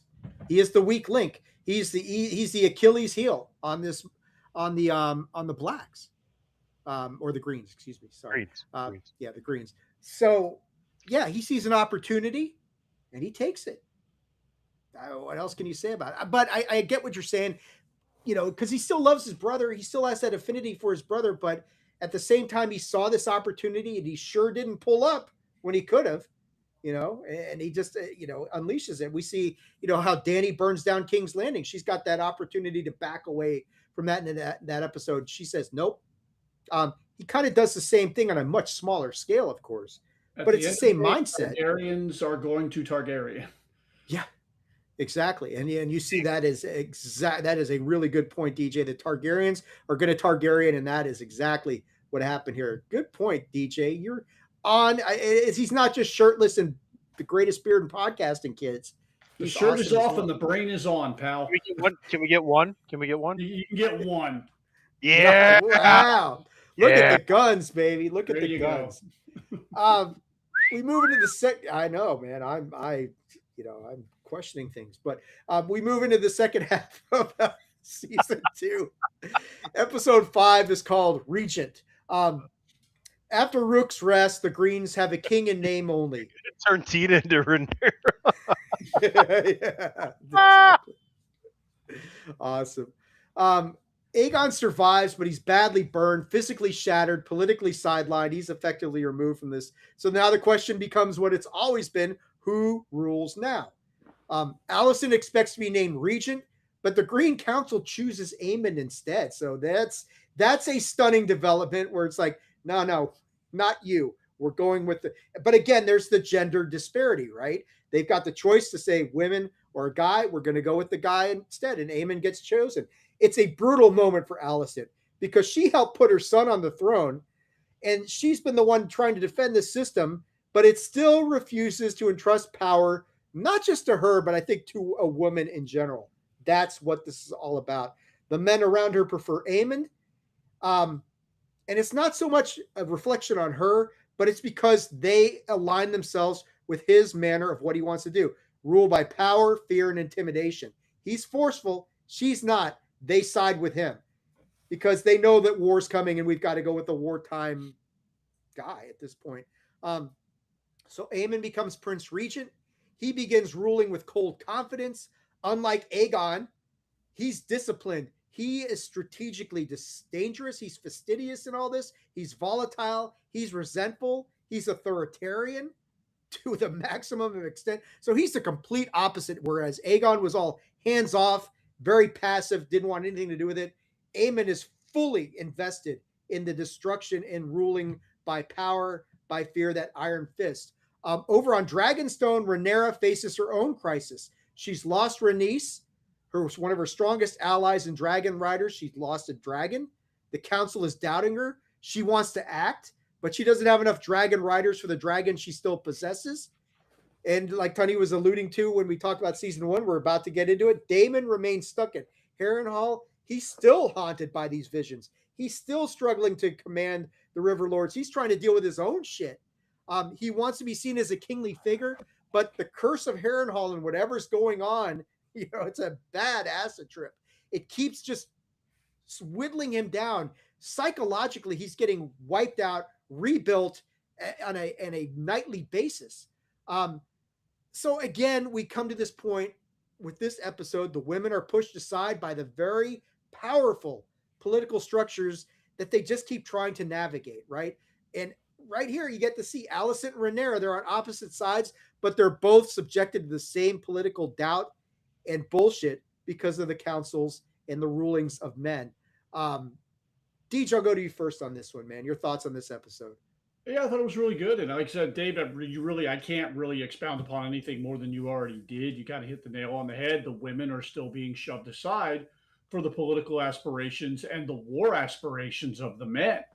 And again, so we don't have that that voice of reason in the room. So it's interesting to watch that. And Aemond really is Daemon. Like they're two sides of the same coin. They're both hotheads. They're both ready for war at the drop of a hat. Shoot first, ask questions later. Aemond's still looking for his vengeance, right? He still hasn't got it. That part of him, that thirst in him has not been quenched yet. No. To me, maybe my favorite part of season 2 is Damon and the experiences he has at Harrenhal. The lady there with who kind of is like black magic kind of thing, and I think like a maester-ish kind of guy who takes care of Harrenhal as well, are Yeah. 2 of the most cool characters to me in their interactions and this whole thing, and it ends, well, I don't wanna jump the gun, but it's one of my favorite things. Yeah, it's an excellent episode, and I think you're right. Harrenhal, because Harrenhal is going to break down Damon to his lowest point and then rebuild him. That's a Rebuild him. great fucking statement right there.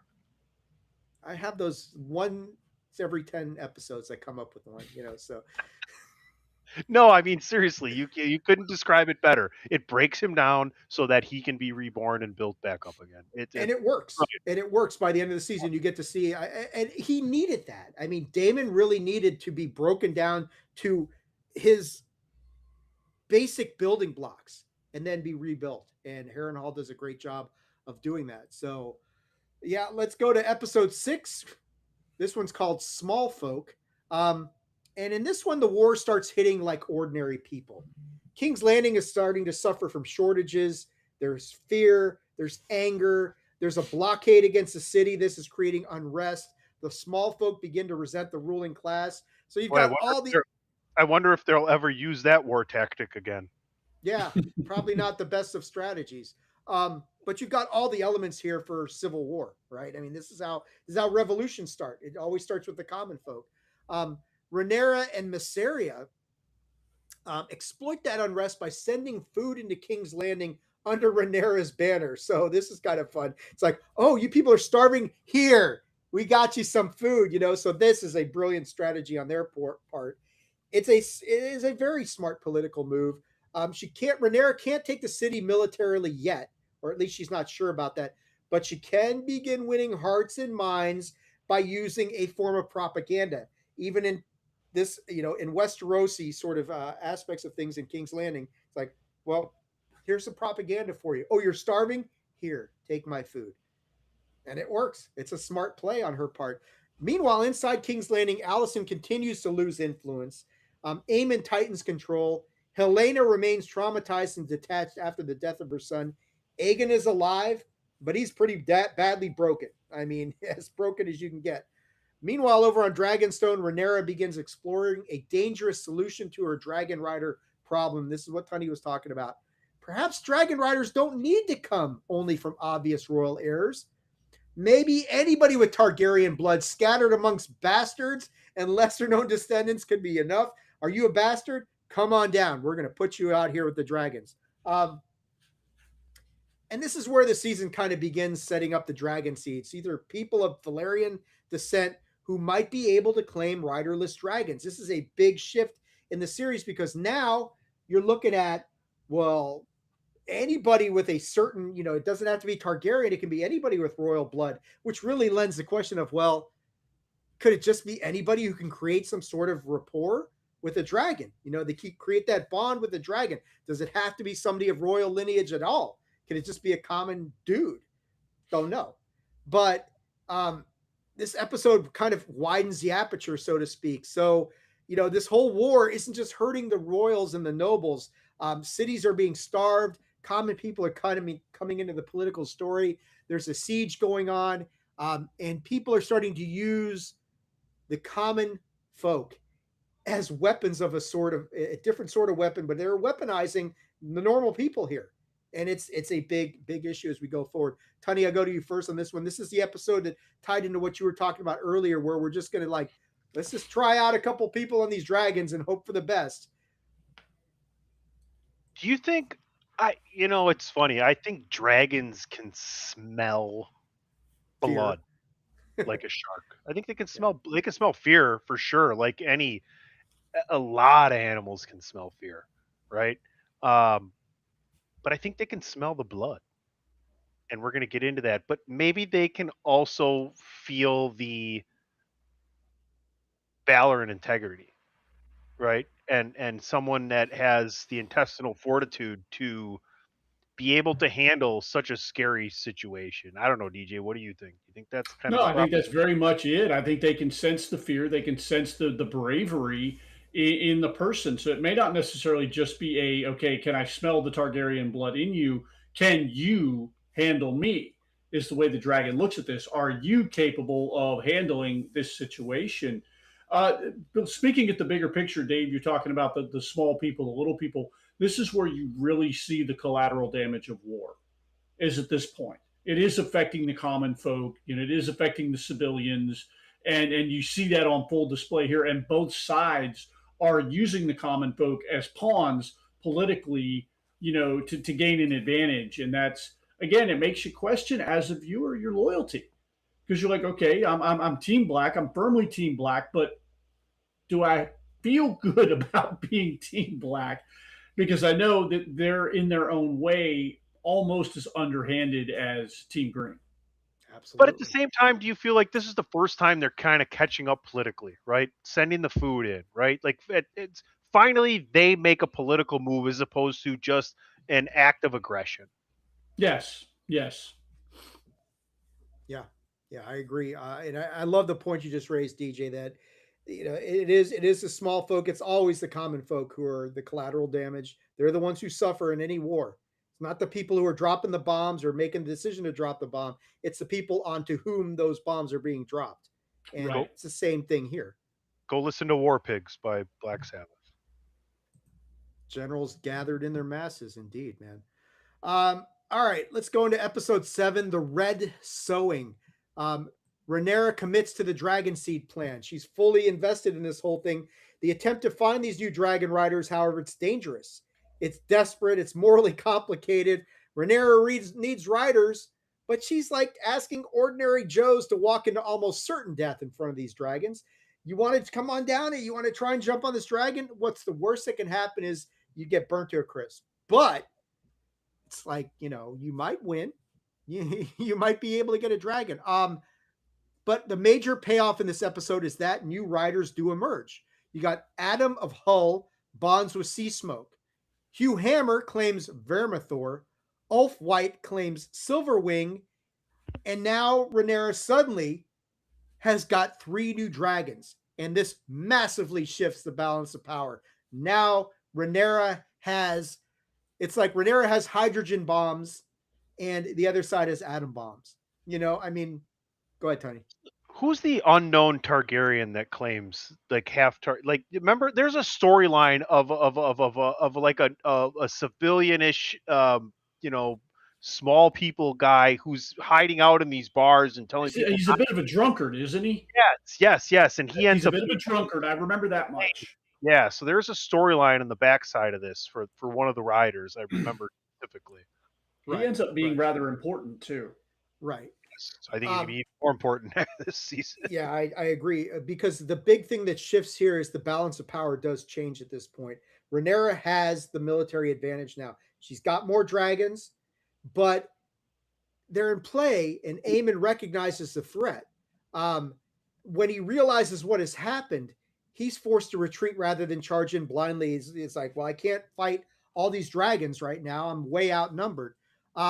But this episode is going to raise some big problems as well, because although Rhaenyra now has this big advantage with these new dragons and new riders, these riders are not traditional nobles. So they haven't been raised inside royal discipline. They've been out there in the wild, so to speak. They're unpredictable. They're not tested in battle. They're not necessarily going to have the same loyalty the way that these people raised around dragons and their whole life has been steeped in the tradition of dragon riding. These are just guys who like, holy shit, I'm still alive. I got a fucking dragon.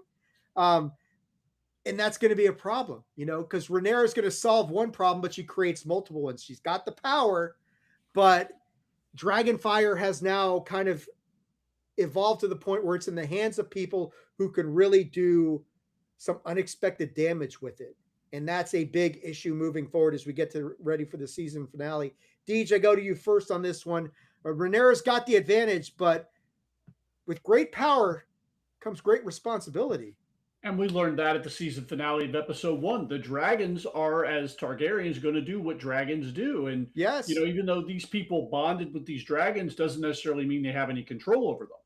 And that's a key factor and a key thing to remember here. So, yeah, you hit the nail on the head here. I mean, yes, she militarily has the advantage, at least on paper, but she has no control over that advantage. No guaranteed control over that advantage, is what I should say. You can't domesticate dragons, is No. what we're trying to say here. And she's trying to kind of do that I with, don't so you can't know. domesticate the dragons, and the dragon riders aren't much more domesticated either. So No, they're riffraff. They're the dirty dozen. I seem to remember a series of movies called How to Train Your Dragon. I don't understand why these people didn't watch that. yeah, that's, Sorry, that's, I had to be that's kind of PC. a good point. You know what's funny though? You talk about these dragons, and the fact that they can get in sync with the rider. They can get it really in sync with a full-fledged Targaryen that is in control and not worried about what the dragon's thinking about, right? And that's kind of like a horse, when you got the proper rider on it.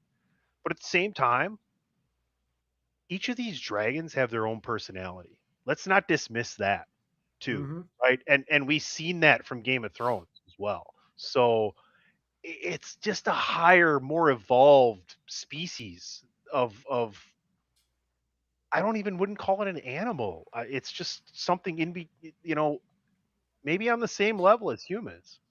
Well, I think some people look at this like, if you've seen Avatar, any of the Avatar movies, the bond that The Na'vi. the Navi form with the those beasts that they go into the mountains and get, right? And Yes. they get that bond, and once that bond is made, it can't be broken. That is not the same with these dragons, because they're very individualistic. They're wild creatures. You can sort of develop a relationship with them, but that's about it. And if they get pushed too hard, their dragon instincts will eventually kick in, and they're going to do their own thing. We saw that at the end of season one, and Tony's got a great point. You kind of get the impression that sooner or later these things are going to be like, fuck all this, I'm going to do my own thing. Well, Tony's a cat owner like I am, and cats are all buddy until it's fuck you. Yes. That's just how cats operate, and dragons are very much the same way.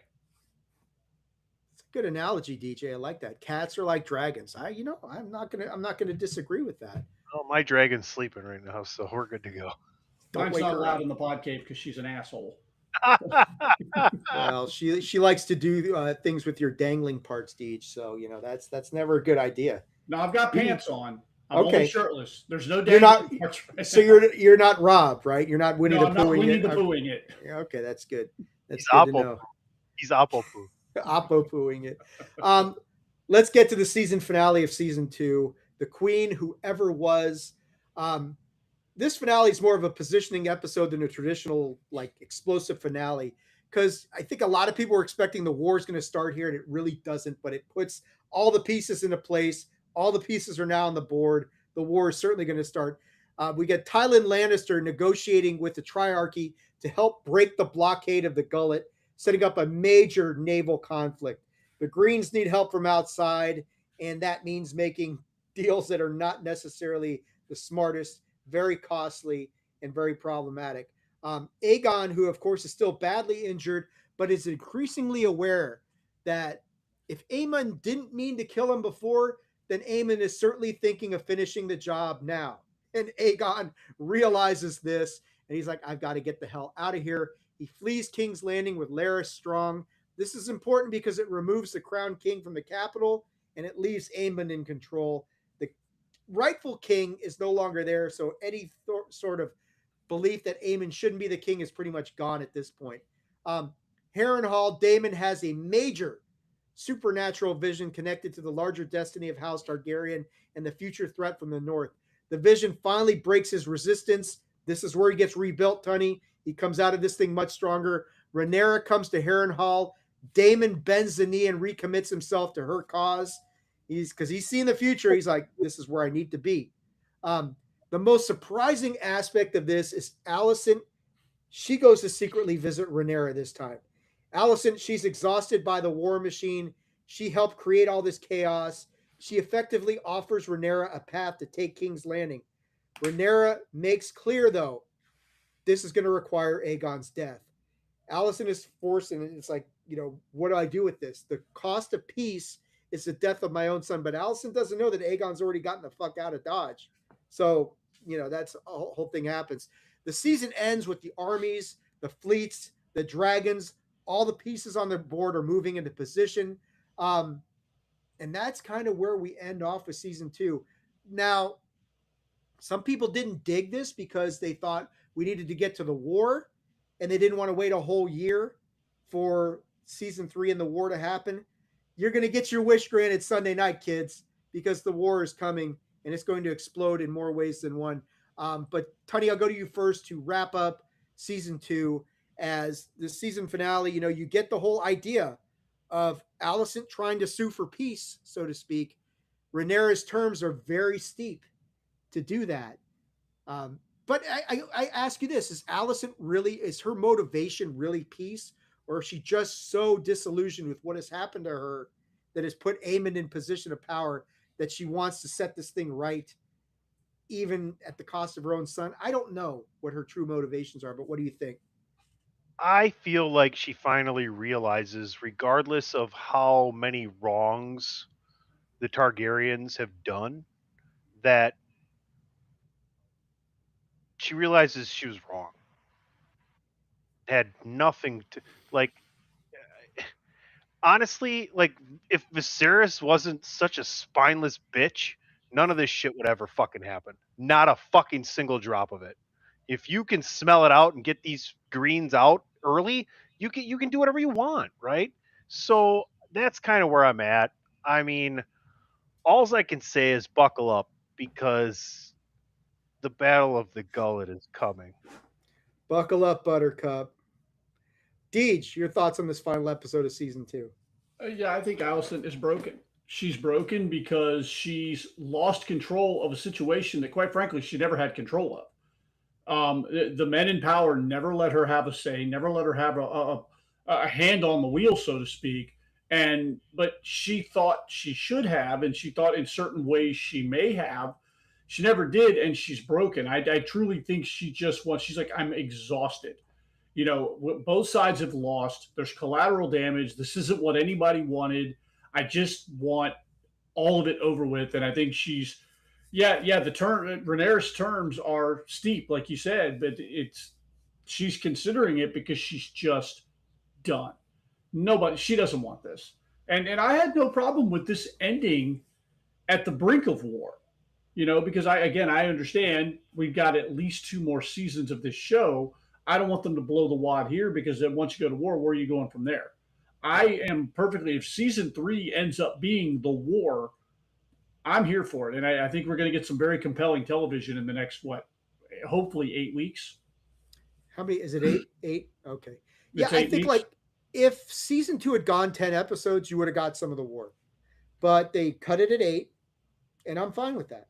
It's a smart move, I think. Yeah, Deej, let me go right back to you. Your overall thoughts on season 2 of House of the Dragon. Oh, I'm reeled in at this point. I'm dialed in, reeled in, and I'm ready to go. And by the end of this episode, like I said, I was not disappointed in the way it ended at all. Tony, your overall thoughts on season 2 of House of the Dragon. First of all, I'm thrilled that we did this. I'm ready to go now, right? It's a good primer to get for everybody, for us included. Anybody listening, and for us, is like, now I remember. Stuff I forgot, now I remember. Yeah, by the time we reach the end of this, it's jogging memories on some of the episodes for me. Well, for sure, we started at the beginning here apologizing because we were kind of not rudderless, but kind of just remembering things. And now it's just man, stick with us, folks. We love this shit. I've had such a good time tonight. I'm so ready. For this, I wish it was on in 1 minute tonight, but it's tomorrow, so we're 24 hours away, literally right now. We really are, pretty much.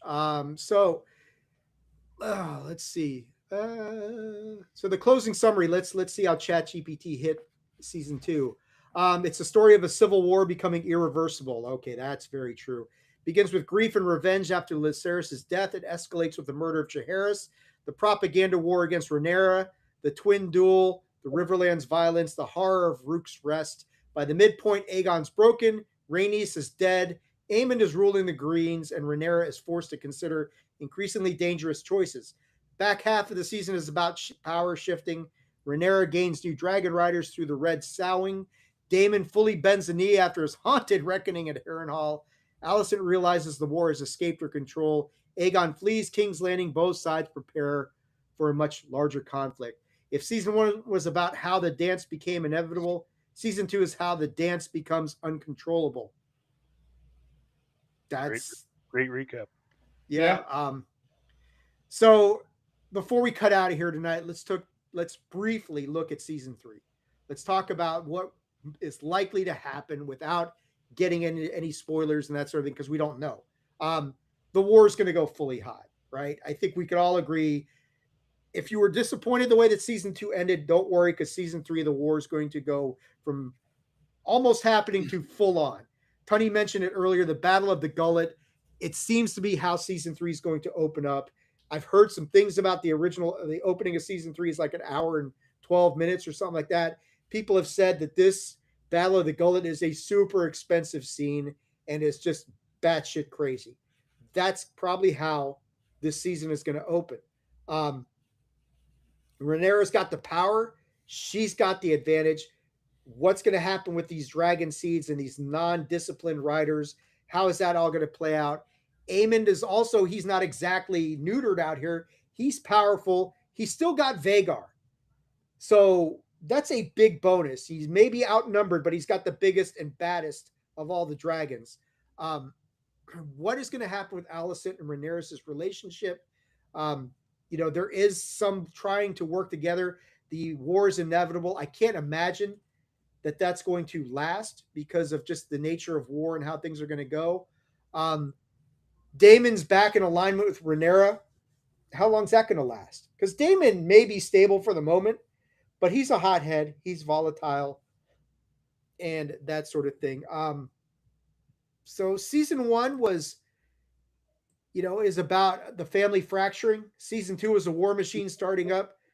Season 3 looks like the moment where the war machine finally starts eating everybody. That's a good way to summarize this whole thing, man.